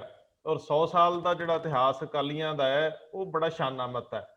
ਜਦੋਂ ਵੀ ਕੋਈ ਜੰਗ ਯੁੱਧ ਕੇਂਦਰ ਨਾਲ ਹੋਇਆ, ਉਹਦੇ ਵਿੱਚ ਲੀਡ ਰੋਲ 'ਚ ਅਕਾਲੀ ਸੀਗੇ। ਹੁਣ ਕਿਉਂਕਿ ਜਿਹੜੀਆਂ ਕਿਸਾਨ ਜਥੇਬੰਦੀਆਂ ਉਹਨਾਂ ਦਾ ਅੰਕੜਾ ਵੱਡਾ, 31 ਕਹਿੰਦੇ ਸੀ, ਹੁਣ ਚਲੋ 29 ਰਹਿ ਗਈਆਂ। ਇਹ ਜਿਹੜੀਆਂ 31 29 ਦਾ ਅੰਕੜਾ, ਇਹ ਇਕੱਠੇ ਹੋਣ ਦੀ ਨੌਬਤ ਘੱਟ ਹੀ ਲੱਗਦੀ ਹੈ। ਇਸ ਵੇਲੇ ਸਭ ਤੋਂ ਪ੍ਰਮੁੱਖ ਲੋੜ ਆ ਕਿ ਪੰਜਾਬ ਦੇ ਕਿਸੇ ਵੀ ਮਸਲੇ ਤੇ ਗੱਲਬਾਤ ਕਿਹਦੇ ਨਾਲ ਹੋਵੇ। ਕੀ ਪੰਜਾਬ ਨੂੰ ਅਕਾਲੀ ਦਲ ਦੇ ਹਾਸ਼ੀਏ ਤੇ ਚਲੇ ਜਾਣ ਤੋਂ ਬਾਅਦ ਇੱਕ ਖੇਤਰੀ ਪਾਰਟੀ ਦਰਕਾਰ? ਕੀ ਪੰਜਾਬ ਦੇ ਵਿੱਚ ਜਿਹੜੇ ਪ੍ਰਤਿਭਾਵਾਨ ਪੋਲੀਟੀਸ਼ੀਅਨ ਹੈ ਉਹਨਾਂ ਦਾ ਕਾਲ ਪੈ ਗਿਆ? ਕੀ ਸਾਨੂੰ ਸੰਭਾਵਨਾ ਨਜ਼ਰ ਆਉਂਦੀ ਹੈ ਕਿ ਮੁਸ਼ਕਲ ਦੌਰ ਚੋਂ ਕੋਈ ਲੀਡਰਸ਼ਿਪ ਦਾ ਉਭਾਰ ਵੀ ਦੇਖ ਸਕਦੇ ਆ? ਇਹ ਵੱਡੇ ਮਸਲੇ ਆ ਔਰ ਚਿੰਤਨਸ਼ੀਲ ਜਿਹੜੇ ਵਿਵੇਕ ਵਾਲੇ ਲੋਕ ਹੈ ਉਹਨਾਂ ਦੇ ਹਿੱਸੇ ਇਹ ਗੱਲ ਆਉਂਦੀ ਹੈ ਕਿ ਉਹ ਨਿਖੇੜ ਕੇ ਚੀਜ਼ਾਂ ਦਿਖਾਉਣ। ਦੇਖੋ, ਜਿੱਥੇ ਤੱਕ ਗੱਲ ਹੈਗੀ ਆ ਰੰਧਾਵਾ ਸਾਹਿਬ ਕਿ ਵਿਸ਼ਵੀਕਰਨ ਦੇ ਪ੍ਰਭਾਵ ਅਧੀਨ ਦੇਸ਼ਾਂ ਦੀ ਹੋਂਦ ਵੀ ਮਿਟਦੀ ਜਾ ਰਹੀ ਆ ਤੇ ਦੇਸ਼ਾਂ ਦੇ ਵਿੱਚ ਕੋਈ ਵੀ ਦੇਸ਼ ਆਪਦੇ ਦੇਸ਼ ਦੇ ਅੰਦਰ ਮੌਜੂਦ ਜਿਹੜੀਆਂ ਖੇਤਰੀ ਭਾਵਨਾਵਾਂ ਉਹਨਾਂ ਦਾ ਦਮਨ ਕਰਦਾ ਹੀ ਰਿਹਾ ਹੈਗਾ। ਇਹ ਤਾਂ ਗੱਲ ਹੈਗੀ ਆ ਕਿ ਲੰਮਾ ਸਮਾਂ ਇਹ ਜਿਹੜਾ ਗੁਰਜਾ ਜਿਹੜੀ ਇਹ ਅਕਾਲੀ ਦਲ ਕੋਲੇ ਰਹੀ। ਅਕਾਲੀ ਦਲ ਨੇ ਵਾਰ-ਵਾਰ ਇਹੋ ਜਿਹੇ ਮਤੇ ਪਾਸ ਕੀਤੇ, ਉਹ ਚਾਹੇ ਅਨੰਦਪੁਰ ਸਾਹਿਬ ਦਾ ਮਤਾ ਹੋਵੇ ਤੇ ਚਾਹੇ ਦੂਜੇ ਮਤੇ ਹੋਣ। ਹਾਲਤ ਇਹ ਹੋ ਗਈ ਕਿ ਜਦੋਂ ਕੇਂਦਰ ਦੇ ਵਿੱਚ ਭਾਰਤੀ ਜਨਤਾ ਪਾਰਟੀ ਦਾ ਰਾਜ ਆ ਗਿਆ ਤਾਂ ਉਲਟਾ ਕਾਂਗਰਸ ਫੈਡਰਲਿਜ਼ਮ ਦੀ ਗੱਲ ਕਰਨ ਲੱਗ ਪਈ। ਆਮ ਆਦਮੀ ਪਾਰਟੀ ਵੀ ਫੈਡਰਲਿਜ਼ਮ ਦੀ ਗੱਲ ਉਦੋਂ ਤੱਕ ਕਰਦੀ ਸੀ ਕਿ ਸਾਨੂੰ ਪੂਰਾ ਸਟੇਟ ਦਾ ਦਰਜਾ ਦਿਓ, ਫਿਰ ਪਤਾ ਨਹੀਂ ਆਪਸ ਵਿੱਚ ਦੀ ਕੀ ਗੱਲ ਹੋਈ ਕਿ ਹੁਣ ਉਹ ਚੁੱਪ ਕਰੇ ਬੈਠੇ ਆ। ਅਸਲ ਦੇ ਵਿੱਚ ਤਾਂ ਇਹ ਕਿ ਖੇਤਰੀ ਪਾਰਟੀਆਂ ਦੀ ਲੋੜ ਹਮੇਸ਼ਾ ਹੀ ਰਹਿੰਦੀ ਹੈ, ਕਿਉਂਕਿ ਹਰ ਖਿੱਤੇ ਦਾ ਵੱਖਰੋ ਪਾਉਣ ਪਾਣੀ, ਵੱਖਰਾ ਭਾਸ਼ਾ, ਵੱਖਰੀ ਧਰਮ, ਵੱਖਰਾ ਇੱਕ ਕਹਿ ਸਕਦੇ ਹਾਂ ਕਿ ਉਹਨਾਂ ਦੀਆਂ ਸਮੱਸਿਆਵਾਂ ਵੱਖਰੀਆਂ ਵੱਖਰੀਆਂ ਹੁੰਦੀਆਂ। ਪਰ ਅਕਾਲੀ ਦਲ ਤੋਂ ਇਹ ਆਸ ਕੀਤੀ ਜਾਂਦੀ ਸੀ, ਪਰ ਅਕਾਲੀ ਦਲ ਇਸੇ ਚੱਕਰ 'ਚ ਫਸ ਗਿਆ। ਉਹ ਸਾਰੀ ਗੱਲ ਨੂੰ ਵਿਆਖਿਆ ਨਿਧੜਕ ਸਿੰਘ ਬਰਾੜ ਹੋਰਾਂ ਤੇ ਇਸ ਪ੍ਰਸੰਗ 'ਚ ਕਰਤੀ ਕਿ ਇੱਕ ਪਰਿਵਾਰ ਨੇ ਇੱਕ ਲਾਲਚ ਵਸ ਘੱਟ ਤਜਰਬੇਕਾਰ ਬੰਦਾ ਉੱਥੇ ਭੇਜਤਾ ਤੇ ਅਕਾਲੀ ਦਲ ਦੇ ਵੱਧ ਤਜਰਬੇਕਾਰ ਬੰਦੇ ਛੱਡਤੇ। ਪਰ ਜੇ ਵੱਡੀ ਪੱਧਰ ਤੇ ਸੋਚੀਏ ਤਾਂ ਅਕਾਲੀ ਦਲ ਜਿਸ ਜਮਾਤ ਦੀ ਨੁਮਾਇੰਦਗੀ ਕਰਦਾ ਸੀ ਉਹਨੂੰ ਸੱਤਾ ਸੁੱਖ ਪੈ ਗਿਆ। ਸੱਤਾ ਸੁੱਖ ਦੇ ਵਿੱਚ ਉਹ ਖੁਦ ਵੀ ਕੇਂਦਰਵਾਦੀ ਹੋ ਗਿਆ ਸੀ। ਬਿਲਕੁਲ। ਪਰ ਇਸ ਸਮੇਂ ਜਿਹੜੀ ਸਮੱਸਿਆ ਦੇ ਵਿੱਚ ਉਹ ਘਿਰ ਗਿਆ, ਉਸ ਸਮੱਸਿਆ ਦੇ ਵਿੱਚ ਵਜ਼ੀਰੀ ਛੱਡ ਸਕਦਾ ਸੀ, ਛੱਡਤੀ। ਸਰਕਾਰ ਚੋਂ ਬਾਹਰ ਆ ਸਕਦਾ ਸੀ, ਆ ਗਿਆ। ਇੱਥੇ ਜਿਹੋ ਜਿਹਾ ਵਿਰੋਧ ਹੋ ਸਕਦਾ ਉਹ ਕਰ ਰਿਹਾ, ਪਰ ਹਜੇ ਉਹਨੇ ਕਿਹਾ ਜਾ ਸਕਦਾ ਕਿ ਕਿਸਾਨ ਉਹਨੂੰ ਮੂੰਹ ਨਹੀਂ ਲਾ ਰਹੇ। ਹੁਣ ਜਿਹੜੀ ਗੱਲ ਆਉਂਦੀ ਆ ਕਿ ਅਕਸਰ ਆਖਰ ਇਹ ਗੱਲ ਕਿਵੇਂ ਨਿਬੜੇ, ਜਿਹੜਾ ਅੱਜ ਦਾ ਆਪਣਾ ਮੁੱਖ ਮੁੱਦਾ ਹੈ ਕਿ ਵੱਡੀ ਗੱਲ ਤਾਂ ਸਾਡੇ ਸਾਹਮਣੇ ਸਮੱਸਿਆ ਨਾ ਕਿ ਆਖਰ ਇਹ ਮੁੱਦਾ ਨਿਬੜੂਗਾ ਕਿਵੇਂ। ਇੱਕ ਗੱਲ ਦੀ ਮੈਨੂੰ ਸਮਝ ਨਹੀਂ ਲੱਗ ਰਹੀ ਕਿ ਕੀ ਕਾਰਨ ਆ ਕਿ ਕੀ ਭਾਰਤੀ ਜਨਤਾ ਪਾਰਟੀ ਆਪਣੇ ਬਹੁਮਤ ਦੇ ਹੰਕਾਰ ਵਿੱਚ ਹੀ ਇੰਨੀ ਆ ਗਈ ਕਿ ਉਹਨੇ ਜਿਸ ਤਰ੍ਹਾਂ ਜੰਮੂ ਕਸ਼ਮੀਰ ਦੀ ਧਾਰਾ 370 ਖਤਮ ਕਰਕੇ ਆਪਣੇ ਆਪ ਨੂੰ ਚੈਂਪੀਅਨ ਬਣਾ ਲਿਆ ਕਿ ਮੈਂ ਪੰਜਾਬ ਦੀ ਵੀ ਕੋਈ ਗੱਲ ਨਹੀਂ ਮੰਨਾਂਗੀ, ਇਸ ਚੱਕਰ 'ਚ ਆ ਗਈ। ਜਾਂ ਇਹ ਕਹਿ ਲਈਏ ਕਿ ਉਹੀ ਬੰਦੇ ਨੇ ਜਿਨ੍ਹਾਂ ਨੇ ਉਦੋਂ ਦਿੱਲੀ ਦੇ ਵਿੱਚ ਮੁਜ਼ਾਹਰੇ ਕੀਤੇ ਸੀ ਇੰਦਰਾ ਗਾਂਧੀ ਦੇ ਸਮੇਂ ਕਿ ਤੂੰ ਛੇਤੀ ਦਰਬਾਰ ਸਾਹਿਬ ਤੇ ਅਟੈਕ ਕਰ। ਕੀ ਇਹ ਕੋਈ ਪੁਰਾਣੀ ਦੁਸ਼ਮਣੀ ਕੱਢ ਰਹੇ ਨੇ? ਕੀ ਇਹ ਜਾਪ ਰਿਹਾ ਹੈਗਾ ਕਿ ਪੰਜਾਬ ਦੇ ਵਿੱਚ ਜਿਹੜੀ ਆਰਥਿਕ ਤੌਰ ਤੇ ਇਹਨੂੰ ਮਾਰਨ ਲਈ ਇੱਥੇ MSP ਖਤਮ ਕਰਨੀ ਆ, ਜਿਹਦੀ ਸ਼ਾਂਤਾਰਾਮ ਕਮੇਟੀ ਨੇ ਵੀ ਗੱਲ ਕੀਤੀ ਸੀਗੀ, ਤੇ ਉਹਦਾ ਬੰਨ ਨੂੰ ਬੰਨ ਰਹੇ ਨੇ? ਇਹ ਚੱਕਰ ਕੀ ਹੈਗਾ? ਕੀ ਉਹਨੂੰ ਸਮਝ ਨਹੀਂ ਆ ਰਹੀ? ਜਿਵੇਂ ਇਹ ਵੀ ਆਖਿਆ ਕਿ ਕਿਸੇ ਸਮੇਂ ਉਹ RSS ਦੇ ਜਦੋਂ ਪ੍ਰਚਾਰਕ ਹੁੰਦੇ ਸੀ ਉਦੋਂ ਹੁਣ ਦੇ ਪ੍ਰਧਾਨ ਮੰਤਰੀ ਉਦੋਂ ਇੱਕ ਵਾਰ ਪੰਜਾਬ ਦੇ ਇੰਚਾਰਜ ਵੀ ਰਹੇ ਸੀਗੇ। ਕੀ ਉਹਨਾਂ ਨੂੰ ਸਮਝ ਨਹੀਂ ਆ ਰਹੀ ਕਿ ਪੰਜਾਬ ਦੇ ਵਿੱਚ ਕੋਈ ਵਿਚੋਲੀਆ ਇਸ ਵੇਲੇ ਨਹੀਂ ਕਰ ਰਿਹਾ ਹੈਗਾ? ਇਸ ਵੇਲੇ ਜਿਹੜਾ ਸੰਘਰਸ਼ ਆ ਉਹ ਕਿਸਾਨ ਕਰ ਰਿਹਾ। ਰਹੀ ਤੁਸੀਂ ਜਿਹੜੀ ਗੱਲ ਉਠਾਈ ਹੈ ਕਿ ਗੱਲ ਆਖਰ ਕਿਹਦੇ ਨਾਲ ਕੀਤੀ ਜਾਊਗੀ, ਦੇਖੋ ਗੱਲ ਕਿਸਾਨਾਂ ਨਾਲ ਹੀ ਕੀਤੀ ਜਾਊਗੀ, ਹੋਰ ਕਿਸੇ ਧਿਰ ਨਾਲ ਕਿਸਾਨਾਂ ਨੂੰ ਪ੍ਰਵਾਨ ਨਹੀਂ ਹੋਊਗਾ। ਰਹੀ ਗੱਲ ਕਿਸਾਨਾਂ ਦੇ ਵਿੱਚ ਏਕਤਾ ਨਹੀਂ ਆ, ਪਰ ਇੰਨੀ ਲੰਮਾ ਸਮਾਂ ਜਿਹੜੀ ਏਕਤਾ ਚੱਲ ਗਈ, ਇਹ ਏਕਤਾ ਆਉਣ ਵਾਲੇ ਸਮੇਂ ਦੇ ਵਿੱਚ ਹੋਰ ਮਜ਼ਬੂਤ ਹੋਣ ਦੀ ਸੰਭਾਵਨਾ। ਜਿਹੜੀਆਂ ਤੁਸੀਂ ਦੋ ਜਥੇਬੰਦੀਆਂ ਦੀ ਗੱਲ ਵੀ ਕਰਦੇ ਆ 30ਵੀਂ ਤੇ 31ਵੀਂ ਦੀ, ਉਹ ਵੀ ਐਕਸ਼ਨ ਦੇ ਮਾਮਲੇ 'ਚ ਬਾਹਰ ਨੇ, ਪੋਲਿਟਿਕਸ ਦੇ ਮਾਮਲੇ 'ਚ ਬਾਹਰ ਆ। ਐਕਸ਼ਨ ਉਹ ਕਦੇ ਵੀ ਉਹਨਾਂ ਦੇ ਵਿਰੁੱਧ ਨਹੀਂ ਕਰਦੀ ਕਿ ਜਿਵੇਂ ਅਕਾਲੀ ਦਲ ਨੇ ਕੀਤਾ। ਉਹ ਐਕਸ਼ਨ ਹਮੇਸ਼ਾ ਤਾਲਮੇਲਵਾ ਰੱਖਦੇ ਆ। ਜੇ ਤੁਸੀਂ ਉਹਨਾਂ ਦੇ ਬਿਆਨ ਪੜ੍ਹੋ ਤਾਂ ਤਾਲਮੇਲਵੇਂ ਐਕਸ਼ਨ ਦੀ ਗੱਲ ਕਰਦੇ ਆ। ਇੱਕ ਸਵਾਲ ਲੈ ਲਿਓ, ਫਿਰ ਮੈਂ ਬਾਈ ਜੀ ਵੱਲ ਜਾਣਾ ਹੈ। ਸਵਾਲ ਇਹ ਹੈ ਕਿ ਜਦੋਂ ਕਿਧਰੇ ਕੋਈ ਗੱਲਬਾਤ ਹੁੰਦੀ, ਇਹਨਾਂ ਦੀ ਪ੍ਰੈਸ ਕਾਨਫਰੰਸ ਹੁੰਦੀ ਹੈ, ਰਾਜੇਵਾਲ ਗੱਲ ਕਰਨ ਦੀ ਸਥਿਤੀ 'ਚ ਹੋਣ ਵੀ, ਲੇਕਿਨ ਇਧਰੋਂ ਉਧਰਲੀਆਂ ਜਿਹੜੀਆਂ ਆਵਾਜ਼ਾਂ ਨੇ ਉਹ ਕਾਫੀ ਉੱਚੀ ਸੁਰ 'ਚ ਹੁੰਦੀਆਂ ਤੇ ਉੱਥੇ ਵੀ ਉਹ ਨਜ਼ਰ ਆਉਂਦਾ ਹੈ। ਦੂਜੀ ਗੱਲ, ਜਦੋਂ ਇਹ ਕਾਹਲੀ 'ਚ ਦਿੱਲੀੋਂ ਮੁੜ ਆਏ, ਜੇ ਤੁਹਾਨੂੰ ਯਾਦ ਹੋਵੇ ਤੇ ਮੈਂ ਉਹ ਪੱਤਰ ਦੇਖਿਆ, ਉਹ ਕਿਸੇ ਸੈਕਟਰੀ ਪੱਧਰ ਦਾ ਹੀ ਸੀ, ਮੀਟਿੰਗ ਲਈ ਆਇਆ ਸੀ ਪਹਿਲਾਂ। ਦੂਜਾ ਵੀ ਮੰਤਰੀ ਦੀ ਗੱਲ ਹੈ ਨਹੀਂ ਸੀ। ਤੀਜੀ ਗੱਲ, ਭਾਰਤੀ ਜਨਤਾ ਪਾਰਟੀ ਦੇ ਬਹੁਤ ਸਾਰੇ ਲੀਡਰ ਇਹ ਕਹਿ ਰਹੇ ਆ ਕਿ ਸਾਨੂੰ ਉੱਪਰਲੀ ਲੀਡਰਸ਼ਿਪ ਕਹਿ ਰਹੀ ਹੈ ਕਿ ਤੁਸੀਂ ਕਿਸਾਨਾਂ ਨਾਲ ਗੱਲ ਕਰੋ, ਉਹਨਾਂ ਨੂੰ ਲਿਆਓ, ਉਹਨਾਂ ਨਾਲ ਗੱਲ ਕਰਦੇ ਆ। ਲੇਕਿਨ ਕਿਸਾਨ ਕਹਿੰਦੇ ਲਿਖਤੀ ਲਿਆਓ, ਉਹ ਸਾਨੂੰ ਲਿਖਤੀ ਦੇਣ ਕਿ ਤੁਹਾਡੇ ਨਾਲ ਗੱਲ ਕਰਨੀ ਆ। ਮੈਨੂੰ ਇੰਝ ਲੱਗਦਾ ਹੈ ਕਿ ਅਸੀਂ ਬੀਤੇ 'ਚ ਨੁਕਸਾਨ ਬੜੇ ਉਠਾਏ, ਜੇ ਐਰਕਾਂ ਵੀ ਇਹ ਲਟਕਦਾ ਗਿਆ ਮਸਲਾ, ਜੇ ਇਹ ਪਾਵਰ ਦੀ ਗੇਮ ਬਣਦੀ ਗਈ ਕਿ ਚਲੋ ਇਹਨਾਂ ਤੇ ਪਾਵਰ ਵਰਤ ਲਓ, ਇਹਨਾਂ ਨੂੰ ਜਿਹੜੀਆਂ ਪੈਰਾਮਿਲਟਰੀ ਲਾ ਦਿਓ ਜਾਂ ਬਾਕੀ ਚੀਜ਼ਾਂ, ਇਹ ਸੰਭਾਵਨਾਵਾਂ ਹੋ ਸਕਦੀਆਂ। ਕਿਸਾਨਾਂ ਨੂੰ ਥੋੜਾ ਜਿਹਾ ਲਿਬਰਲ ਹੋਣਾ ਪਊ, ਸੋਚ ਦੇ ਨਜ਼ਰੀਓਂ ਥੋੜਾ ਜਿਹਾ ਵੱਡਾ ਦਿਲ ਰੱਖਣਾ ਪਊ। ਤੁਹਾਨੂੰ ਲੱਗਦਾ ਹੈ ਕਿ ਗੱਲਬਾਤ ਤੋਰ ਲੈਣੀ ਚਾਹੀਦੀ ਹੈ? ਲੜਾਈ ਬਹੁਤ ਲੰਬੀ ਹੁੰਦੀ ਹੈ ਤੇ ਲੜਾਈ ਲੜਨ ਵਾਲੀ ਮੁਗਲਾਂ ਦੀਆਂ ਫੌਜਾਂ ਦਾ ਵੀ ਹਾਲ ਵੇਖਦੇ ਰਿਹਾ, ਗੁਰੂਆਂ ਨੂੰ ਵੀ ਘੇਰੇ ਪੈਂਦੇ ਰਹੇ, ਬੜਾ ਕੁਝ ਹੁੰਦਾ ਰਿਹਾ। ਲੰਬੀ ਲੜਾਈ ਖਿੱਚਣੀ ਔਖੀ ਹੋ ਜਾਂਦੀ ਆ ਸਾਡੇ ਵਰਗੀਆਂ ਧਿਰਾਂ ਲਈ। ਲੰਬੀ ਲੜਾਈ ਖਿੱਚਣੀ ਔਖੀ ਹੋ ਜਾਂਦੀ ਆ, ਤੁਹਾਡੀ ਗੱਲ ਕਿਸੇ ਹੱਦ ਤੱਕ ਸਹੀ ਹੋ ਸਕਦੀ ਆ, ਪਰ ਕਿਸਾਨਾਂ ਕੋਲ ਚੀਨ ਦਾ ਲੌਂਗ ਮਾਰਚ ਪਿਆ ਹੈ। ਬਹੁਤ ਲੰਮੀਆਂ ਲੜਾਈਆਂ ਵੀ ਕਿਸਾਨੀ ਲੜ ਲੈਂਦੀ ਆ। ਦੂਜਾ ਇਹ ਕਿ ਜੇ ਦਸਮ ਪਿਤਾ ਤੋਂ ਲੈ ਕੇ ਮਹਾਰਾਜਾ ਰਣਜੀਤ ਸਿੰਘ ਤੱਕ ਵੇਖੀਏ, ਬਹੁਤ ਲੰਮੀਆਂ ਲੜਾਈਆਂ ਲੜੀਆਂ। ਇਹ ਆਪਾਂ ਐਵੇਂ ਕਹਿ ਦਈਏ ਕਿ ਲੰਮੀ ਲੜਾਈ ਇਤਿਹਾਸ 'ਚ ਲੜਦੇ ਰਹੇ ਆ ਤੇ ਲੜੀਆਂ ਜਾ ਸਕਦੀਆਂ।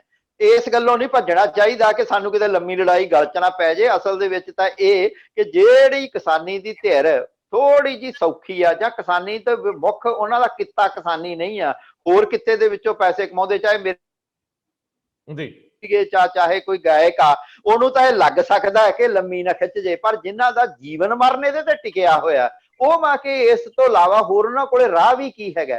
ਜਿਹੜੀ ਗੱਲ ਪੰਮੀ ਬਾਈ ਜੀ ਨੇ ਕਹੀ, ਨਹੀਂ ਮੇਰਾ ਮਤਲਬ ਸਿਰਫ ਇਹ ਸੀ ਕਿ ਜੇ ਗੱਲਬਾਤ ਤੋਰ ਲਈ ਜਾਵੇ, ਜੇ ਉਹ ਕਹਿੰਦੇ ਆ ਕਿ ਗੱਲ ਕਰਨ ਨੂੰ ਰੈਡੀ ਨੇ, ਗੱਲ ਤੋਰੀ ਜਾਵੇ। ਦੇਖੋ, ਇੱਕ ਤਾਂ ਸੜਕ ਤੇ ਬੈਠਾ ਬੰਦਾ ਹੈ, ਲੇਕਿਨ ਇੱਕ ਕੋਈ ਵਿੱਚ ਵਿਚੋਲਗੀ ਵਾਲਾ ਵੀ ਹੋ ਸਕਦਾ ਹੈ। ਕਈ ਤੁਹਾਡੇ ਵਰਗੇ ਦਿੱਲੀ 'ਚ ਬੈਠੇ ਇੱਧਰ ਉੱਧਰ ਲੋਕ ਤੋਰ ਸਕਦੇ ਆ ਗੱਲ।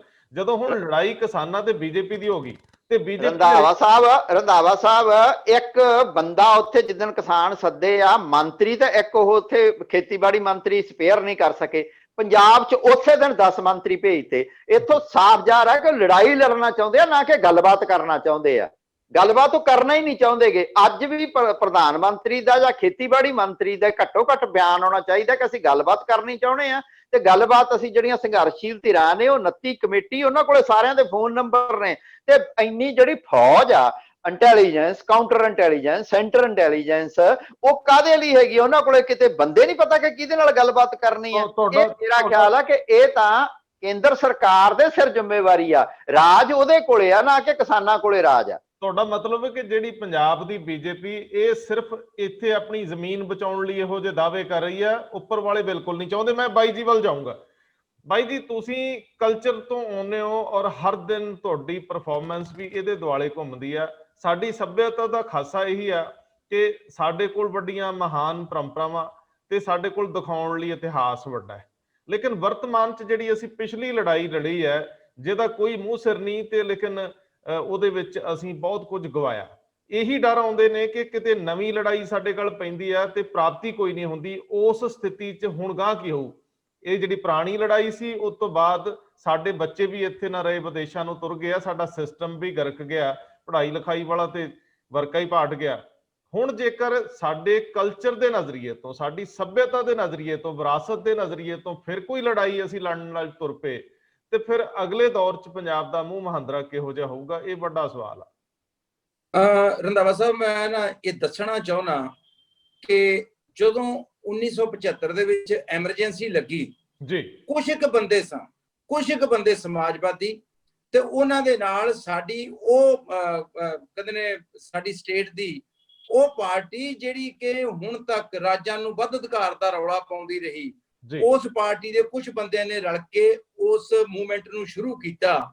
ਤੇ ਪੂਰੇ ਦੇਸ਼ ਦੇ ਵਿੱਚ ਉਸ ਸਮੇਂ ਦੀ ਮੌਜੂਦਾ ਸਰਕਾਰ ਨੇ, ਸਵਰਗੀ ਇੰਦਰਾ ਗਾਂਧੀ ਨੇ, ਚੱਕ ਕੇ ਲੀਡਰ ਜੇਲ੍ਹਾਂ 'ਚ ਸਿੱਟਦੇ, ਪਰ ਜਿੱਤ ਅਖੀਰ ਜੈ ਪ੍ਰਕਾਸ਼ ਨਰਾਇਣ ਦੀ ਹੋਈ। ਇਹ ਵੀ ਉਹੀ ਗੱਲ ਹੋਣੀ ਹੈ ਕਿ ਇਹ ਅੱਜ 27 ਤਰੀਕ ਨੂੰ ਜਿਹੜੀ ਨਾਰਦਰਨ ਕਿਸਾਨ ਯੂਨੀਅਨ ਦੀ ਮੀਟਿੰਗ ਹੋ ਰਹੀ ਹੈ ਦਿੱਲੀ 'ਚ, ਇਹ ਮੂਵਮੈਂਟ ਭਖ ਜਾਣੀ ਹੈ। ਇਹ ਮੂਵਮੈਂਟ 2024 ਦੇ ਵਿੱਚ ਮੋਦੀ ਤੋਂ ਬੜੇ ਬੜਿਆਂ ਦੇ ਵੀ ਪੈਰ ਖੇਡ ਸਕਦੀ ਹੈ, ਕਿਉਂਕਿ ਇਹ ਧਰਾਤਲ ਨਾਲ ਜੁੜੀ ਗੱਲ ਹੈਗੀ ਹੈ। ਜਿੱਥੇ ਕਿਸਾਨ ਲਵੇ ਗਵਾਉਣ ਲਈ ਕੁਝ ਨਹੀਂ, ਅਸੀਂ ਕਿਸਾਨਾਂ ਦੇ ਪੁੱਤਾਂ। ਸਾਡੇ ਕੋਲੇ ਕੀ ਹੈ? ਸਾਡੇ ਕੋਲੇ ਸਾਡੀਆਂ ਜ਼ਮੀਨਾਂ ਹੀ ਨੇ। ਕਲਾਕਾਰੀ ਇੱਕ ਪਾਸੇ ਰੱਖ ਦਿਓ, ਸਿੱਟ ਦਿਓ ਇੱਕ ਪਾਸੇ ਕਲਾਕਾਰੀ। ਕਲਾਕਾਰ ਤਾਂ ਇੱਕ ਆਈਨਾ ਹੁੰਦੇ ਨੇ ਸਮਾਜ ਦਾ, ਸ਼ੀਸ਼ਾ ਹੁੰਦੇ ਨੇ ਇੱਕ ਸਮਾਜ ਦਾ, ਤੇ ਕਲਾਕਾਰ ਆਪਦਾ ਕੰਮ ਅਸੀਂ ਕਲਾ ਵੀ ਕਰ ਰਹੇ ਹਾਂ, ਪਰ ਨਾਲ ਸਾਡੇ ਕੋਲ ਫਰਜ਼ ਵੀ ਨੇ।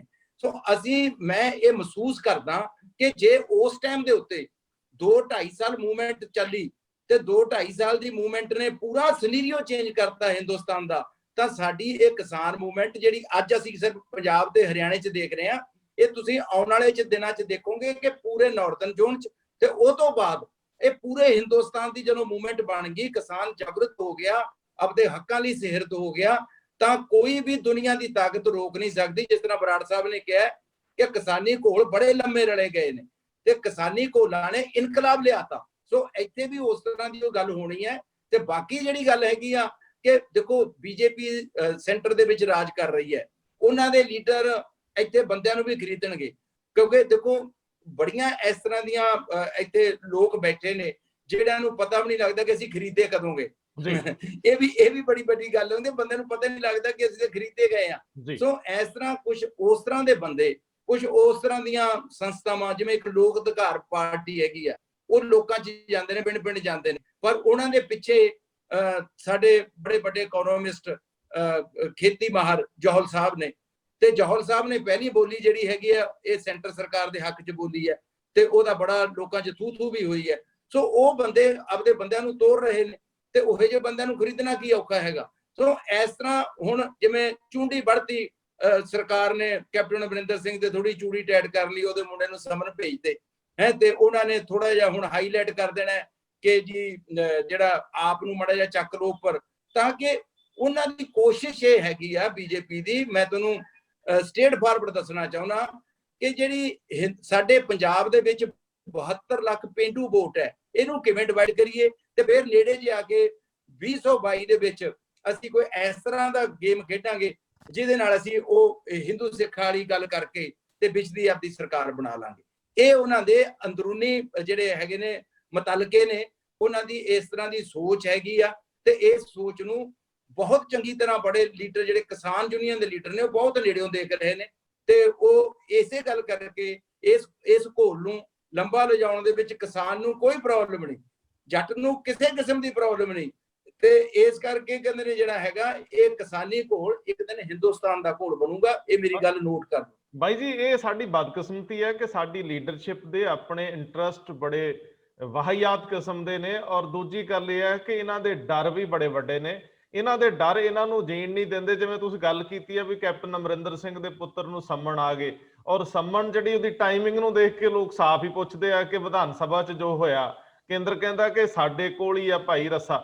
ਸੋ ਹੁਣ ਸਵਾਲ ਤਾਂ ਅਗਲਾ ਇਹ ਵੀ ਹੈ ਕਿ ਜੇ ਲੀਡਰਸ਼ਿਪ ਦੇ ਏਡੇ ਡਰ ਨੇ ਤੇ ਲੜਾਈ ਆਮ ਹਿਮਾਤੜ ਕਿਸਾਨ ਨੇ ਲੜਨੀ ਹੈ, ਤੇ ਹਿਮਾਤੜ ਕਿਸਾਨ ਨੂੰ ਕਿਹੜੀ ਈਡੀ ਭੇਜ ਦਿਓਗੇ ਭਾਈ? ਉੱਥੇ ਕਿਹੜਾ ਸੀਬੀਆਈ ਦਾ ਰੇਡ ਪੈ ਜਾਣਾ, ਅਗਲੇ ਤਾਂ ਮੋਢੇ ਤੇ ਪਰਨਾ ਰੱਖ ਕੇ ਆ ਜਾਂਦੇ। ਇੰਨੀ ਕੁ ਕਹਾਣੀ ਹੈ।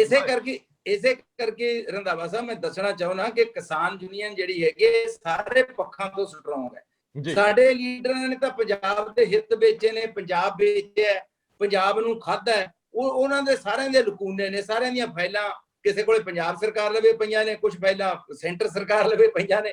ਸੋ ਜਿਹੜਾ ਕਿਸਾਨ ਲੀਡਰ ਨੇ ਉਹਨਾਂ ਨੂੰ ਕਿਸੇ ਗੱਲ ਦੀ ਕੋਈ ਪ੍ਰੋਬਲਮ ਨਹੀਂ। ਵੱਧ ਤੋਂ ਵੱਧ ਕਿਸਾਨ ਨੂੰ ਡਰਾਇਆ ਜਾਂਦਾ ਸੀ ਉਹਨਾਂ ਵਕਤਾਂ ਦੇ ਵਿੱਚ।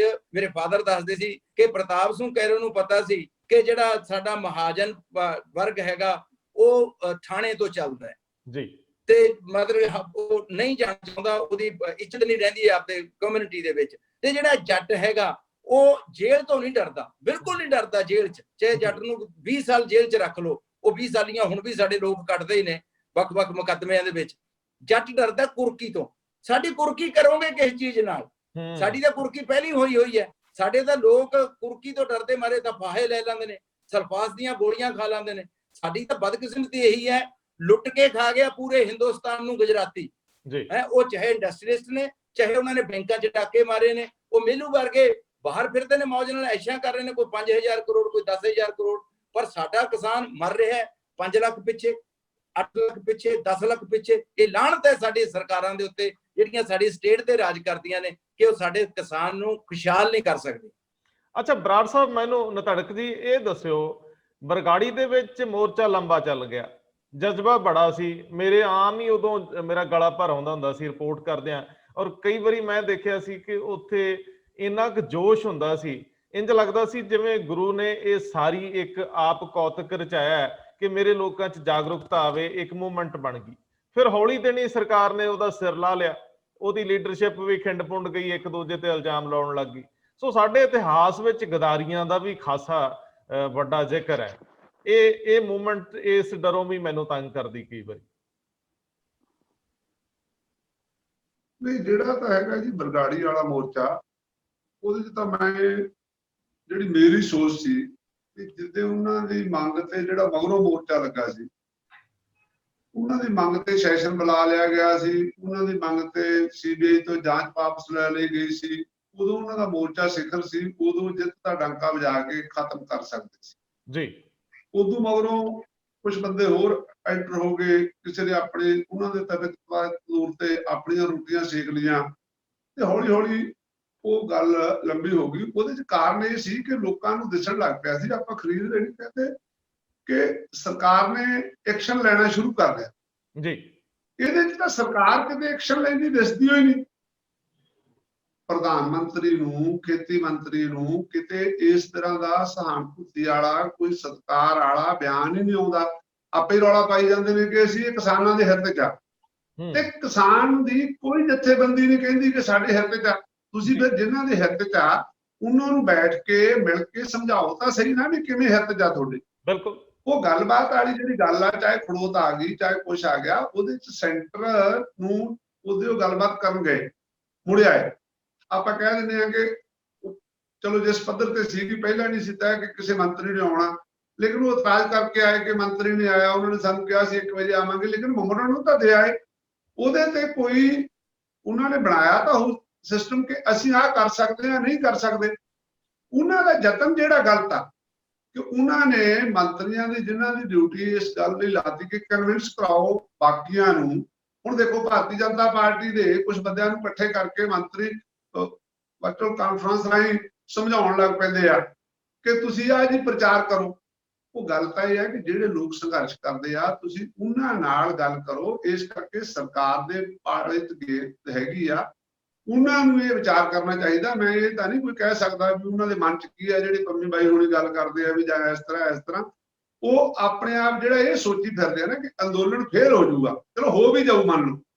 ਬਾਦਲ ਕਿਆ ਨੇ ਵੀ ਇਹੀ ਸੋਚਿਆ ਸੀ ਕਿ ਬਰਗਾੜੀ 'ਚ ਗੁਰੂ ਗ੍ਰੰਥ ਸਾਹਿਬ ਦੇ ਅੰਗ ਪਾੜਨ ਤੋਂ ਮਗਰੋਂ ਜਿਹੜੇ ਲੋਕ ਉੱਥੇ ਬੈਠੇ ਆ, ਮੈਨੂੰ ਸੁਖਬੀਰ ਸਿੰਘ ਬਾਦਲ ਨੇ ਕਿਹਾ ਸੀ ਉਦੋਂ ਕਿ ਕੋਈ ਨਹੀਂ ਯਾਰ ਉੱਠ ਖੜਨਗੇ, ਐਵੇਂ ਫੇਲ ਕਰ ਲਿਆ ਉਹਨਾਂ ਨੇ ਅੰਦੋਲਨ। ਲੇਕਿਨ ਫੇਲ ਕਰਨ ਤੋਂ ਮਗਰੋਂ ਕੀ ਹੋਇਆ, ਜਿਹੜੀ ਪਾਰਟੀ 100 ਸਾਲ ਦੀ ਹੋਣ ਜਾ ਰਹੀ ਸੀ ਉਹ ਆਪੋਜੀਸ਼ਨ 'ਚ ਨਹੀਂ ਬੈਠ ਸਕਦੀ। ਇਸ ਕਰਕੇ ਭਾਰਤੀ ਜਨਤਾ ਪਾਰਟੀ ਨੂੰ ਵੀ ਇਹਦੇ 'ਚ ਕੁਛ ਨਹੀਂ ਲੱਭਣਾ ਜੇ ਅੰਦੋਲਨ ਫੇਲ ਹੋ ਗਿਆ। ਪ੍ਰਧਾਨ ਮੰਤਰੀ ਨੂੰ ਵੀ ਕੁਛ ਨਹੀਂ ਲੱਭਣਾ, ਕਲੰਕ ਹੀ ਲੱਗਣਾ। ਇਸ ਕਰਕੇ ਉਹਨਾਂ ਨੂੰ ਆਪਣੀ ਜ਼ਿੰਮੇਵਾਰੀ ਐਜ਼ ਏ ਪ੍ਰਧਾਨ ਮੰਤਰੀ ਅਦਾ ਕਰਨੀ ਚਾਹੀਦੀ ਆ। ਜਿਹੜੇ ਭਾਰਤੀ ਜਨਤਾ ਪਾਰਟੀ ਦੇ ਨੇਤਾ ਇੱਥੇ ਕਹਿੰਦੇ ਨੇ ਆਓ ਜੀ ਤੁਹਾਡੀ ਗੱਲ ਕਰਾ ਲਈਏ, ਆਓ ਜੀ ਤੁਹਾਡੀ ਗੱਲ ਕਰਾ ਲਈਏ, ਉਹਨਾਂ ਨੂੰ ਸੈਂਟਰ ਤੇ ਇੱਕੋ ਗੱਲ ਲਈ ਜ਼ੋਰ ਪਾਉਣਾ ਚਾਹੀਦਾ ਕਿ ਤੁਸੀਂ ਕਿਵੇਂ ਨਿਬੇੜੋ, ਇਹਨਾਂ ਨਾਲ ਨਿਬੇੜੋ। ਅੱਛਾ, ਇੱਕ ਸਵਾਲ ਗੱਲ ਨਿਬੜ ਸਕਦੀ ਆ ਜੇ ਉਹ ਕੋਈ ਪੱਖ ਰੱਖਣਗੇ, ਪ੍ਰੈਸ 'ਚ ਆਊਗਾ, ਆਪਣੇ ਕੋਲੇ ਆਊਗਾ, ਫਿਰ ਕਿਸਾਨ ਦੋਸ਼ੀ ਹੋ ਜਾਣਗੇ। ਲੇਕਿਨ ਹੁਣ ਤੱਕ ਤਾਂ ਕਿਸਾਨਾਂ ਦੀ ਜਿਹੜੀ ਮੂਵਮੈਂਟ ਚੱਲ ਰਹੀ ਆ ਉਹਦੇ 'ਚ ਉਹਨਾਂ ਨੇ ਕਿਤੇ ਹਿੰਸਾ ਨਹੀਂ ਆਉਣ ਦਿੱਤੀ, ਕਿਤੇ ਕੋਈ ਗਰਮ ਗੱਲ ਨਹੀਂ ਕੀਤੀ। ਇਸ ਕਰਕੇ ਹੁਣ ਤੱਕ ਤਾਂ ਸੈਂਟਰ ਹੀ ਦੋਸ਼ੀ ਆ। ਨਹੀਂ ਬਰਾੜ ਸਾਹਿਬ, ਇੱਕ ਸਵਾਲ ਹੈ। ਤੁਸੀਂ ਅੱਜ ਕੱਲ ਸਰਦਾਰ ਸੁਖਦੇਵ ਸਿੰਘ ਢੀਂਡਸਾ ਦੇ ਨੇੜੇ ਹੋ, ਨੇੜੇ ਦਾ ਮਤਲਬ ਨੇੜੇ ਵਾਲਾ। ਮੈਨੂੰ ਇੰਝ ਲੱਗਦਾ ਹੈ ਕਿ ਚਲੋ ਜੇ ਬਾਕੀ ਧਿਰਾਂ ਸੌਂ ਗਈਆਂ ਜਾਂ ਬਾਕੀ ਧਿਰਾਂ ਨਹੀਂ ਮੂਹਰੇ ਆ ਰਹੀਆਂ ਤੇ ਸਰਦਾਰ ਸੁਖਦੇਵ ਸਿੰਘ ਢੀਂਡਸਾ ਇਸ ਗੱਲ ਲਈ ਇਨੀਸ਼ੀਏਟ ਕਰਨ। ਦੇਖੋ, ਜਦੋਂ ਇਹ ਡਰ ਹੈ ਅਮਰਿੰਦਰ ਸਿੰਘ ਔਰ ਬਾਦਲਕਿਆਂ ਨੂੰ ਕਿ ਜਿਹੜਾ ਕੇਂਦਰ ਨਾਲ ਗੱਲ ਕਰੂਗਾ ਉਹਨੂੰ ਕਿਤੇ ਗਦਾਰ ਨਾ ਕਹਿ ਦੇਣ ਕਿਸਾਨ। ਮੈਨੂੰ ਇੰਝ ਲੱਗਦਾ ਹੈ ਕਿ ਜੇ ਗੱਲਬਾਤ ਟੁੱਟੀ ਪਈ ਆ ਤੇ ਜਿਹੜੇ ਪੋਲੀਟੀਸ਼ੀਅਨ ਸੈਂਟਰ ਦੇ ਨਾਲ ਮਾੜੇ ਮੋਟੇ ਸੰਪਰਕ 'ਚ ਨੇ, ਜੇ ਇਹ ਗੱਲ ਨੂੰ ਅੱਗੇ ਤੋਰ ਕੇ ਦੇਖਣ ਤੇ ਇਹ ਜਿਹੜੀ ਰਿਸ਼ਤਿਆਂ ਤੇ ਜੰਮੀ ਬਰਫ਼ ਆ ਇਹ ਥੋੜੀ ਪਿਘਲੇ, ਇਹ ਜਮੂਦ ਟੁੱਟੇ, ਗੱਲ ਅੱਗੇ ਤੁਰੇ, ਤੁਹਾਨੂੰ ਲੱਗਦਾ ਕਿ ਇਹ ਉਹਨਾਂ ਨੂੰ ਤੋਰ ਕੇ ਵੇਖ ਲੈਣਾ ਚਾਹੀਦਾ ਤੁਹਾਨੂੰ ਸੁਝਾਅ ਦੇ ਕੇ? ਦੇਖੋ, ਮੈਂ ਜਿਹੜਾ ਹੁਣ ਤੱਕ ਬੋਲ ਰਿਹਾ ਸੀ, ਮੈਂ ਧੜਕ ਸਿੰਘ ਬਰਾੜ ਹੀ ਬੋਲ ਰਿਹਾ ਸੀ।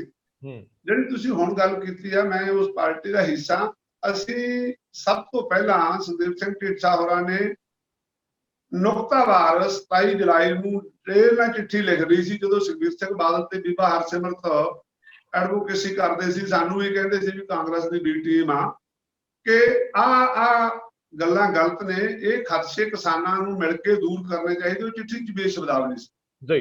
ਅਸੀਂ ਉਦੋਂ ਮਗਰੋਂ ਆਪਣਾ ਕੋਈ ਪ੍ਰੋਗਰਾਮ ਨਹੀਂ ਢੀਂਡਸਾ ਸਾਹਿਬ ਹੋਰਾਂ ਨੇ ਦਿੱਤਾ। ਇੱਕੋ ਗੱਲ ਕਰਤੀ ਵੀ ਕਿਸਾਨ ਜਥੇਬੰਦੀਆਂ ਜੋ ਕਹਿਣਗੀਆਂ ਅਸੀਂ ਉਹੀ ਕਰਾਂਗੇ ਜੀ। ਵਿਧਾਨ ਸਭਾ ਦਾ ਸੈਸ਼ਨ ਹੋਇਆ, ਦੂਰੀ ਨੀਤੀ ਬਣਾ ਲਈ।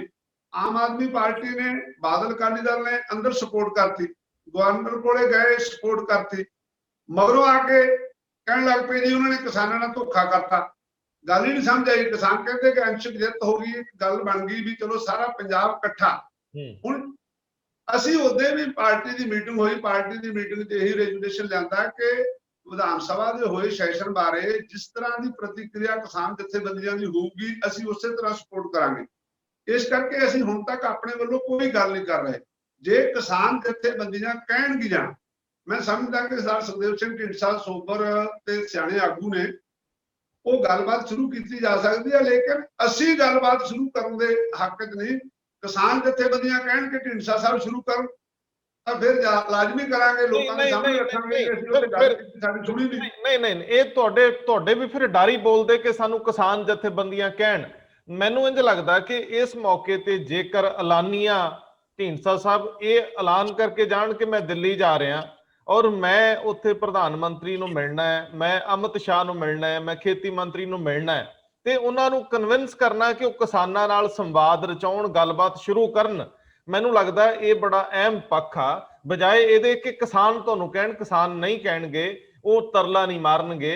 ਆਪਣੇ ਲੋਕਾਂ ਦੀ ਨੁਮਾਇੰਦਗੀ ਆਪ ਕਰਨੀ ਚਾਹੀਦੀ ਆ। ਜਦੋਂ ਸਾਰੀਆਂ ਧਿਰਾਂ ਚੁੱਪ ਕਰਕੇ ਬਹਿ ਗਈਆਂ, ਕੋਈ ਤਾਂ ਬੋਲੇ। ਇਹ ਆਖਰੀ ਜੇ ਮੈਂ ਤਰਲਾ ਮਾਰਨ ਨੂੰ ਨਹੀਂ ਕਹਿ ਰਿਹਾ, ਗੱਲ ਤੁਹਾਡੀ ਠੀਕ ਆ। ਲੀਡਰ ਨੂੰ ਆਪਣੇ ਇਸ ਗੱਲ ਤੇ ਤੁਹਾਡੇ ਅੱਜ ਵਾਲੇ ਸੁਝਾਅ ਤੇ ਵਿਚਾਰ ਕਰਾਂਗੇ। ਚਲੋ ਮੈਂ ਪ੍ਰੋਫੈਸਰ ਬਰਾੜ ਸਾਹਿਬ ਵੱਲ ਜਾਣਾ ਚਾਹੁੰਦਾ। ਬਰਾੜ ਸਾਹਿਬ, ਜਿਹੜੀ ਮੇਰੀ ਲਾਸਟ ਗੱਲ ਹੈ ਇਹਨੂੰ ਅੱਗੇ ਤੋਰੋ ਜਰਾ। ਜਿਹੜੀ ਗੱਲ ਮੈਂ ਕਹੀ ਹੈ ਕਿ ਸਾਡੀ ਲੀਡਰਸ਼ਿਪ, ਕਿਉਂਕਿ ਇਹ ਖੜਾ ਪੈ ਗਿਆ, ਲੀਡਰਸ਼ਿਪ ਦੀ ਅਣਹੋਂਦ ਲੱਗਦੀ ਹੈ। ਇਹ ਇਸ ਤਰ੍ਹਾਂ ਕਿਸੇ ਨੂੰ ਤਾਂ ਇਨੀਸ਼ੀਏਟ ਕਰਨਾ ਚਾਹੀਦਾ, ਪਹਿਲ ਕਰਨੀ ਚਾਹੀਦੀ ਹੈ। ਕੋਈ ਵੀ ਸਿਆਸੀ ਬੰਦਾ ਪੰਜਾਬ ਦੇ ਵਿੱਚ ਨਾ ਅੱਜ ਸਮਰੱਥਾ 'ਚ, ਨਾ ਉਸ ਦੇ ਉੱਤੇ ਕਿਸਾਨ ਯਕੀਨ ਕਰਨ, ਨਾ ਕੇਂਦਰ ਸਰਕਾਰ ਕਿਸੇ ਤੇ ਯਕੀਨ ਕਰੇ ਕਿ ਇਹ ਸਾਰੇ ਕਿਸਾਨਾਂ ਨੂੰ ਕਾਬੂ ਕਰ ਲੂਗਾ। ਜਦੋਂ ਵੀ ਗੱਲਬਾਤ ਹੋਈ ਕਿਸਾਨਾਂ ਨਾਲ ਹੀ ਹੋਵੇਗੀ, ਸਿੱਧੀ ਗੱਲਬਾਤ ਹੀ ਹੋਵੇਗੀ।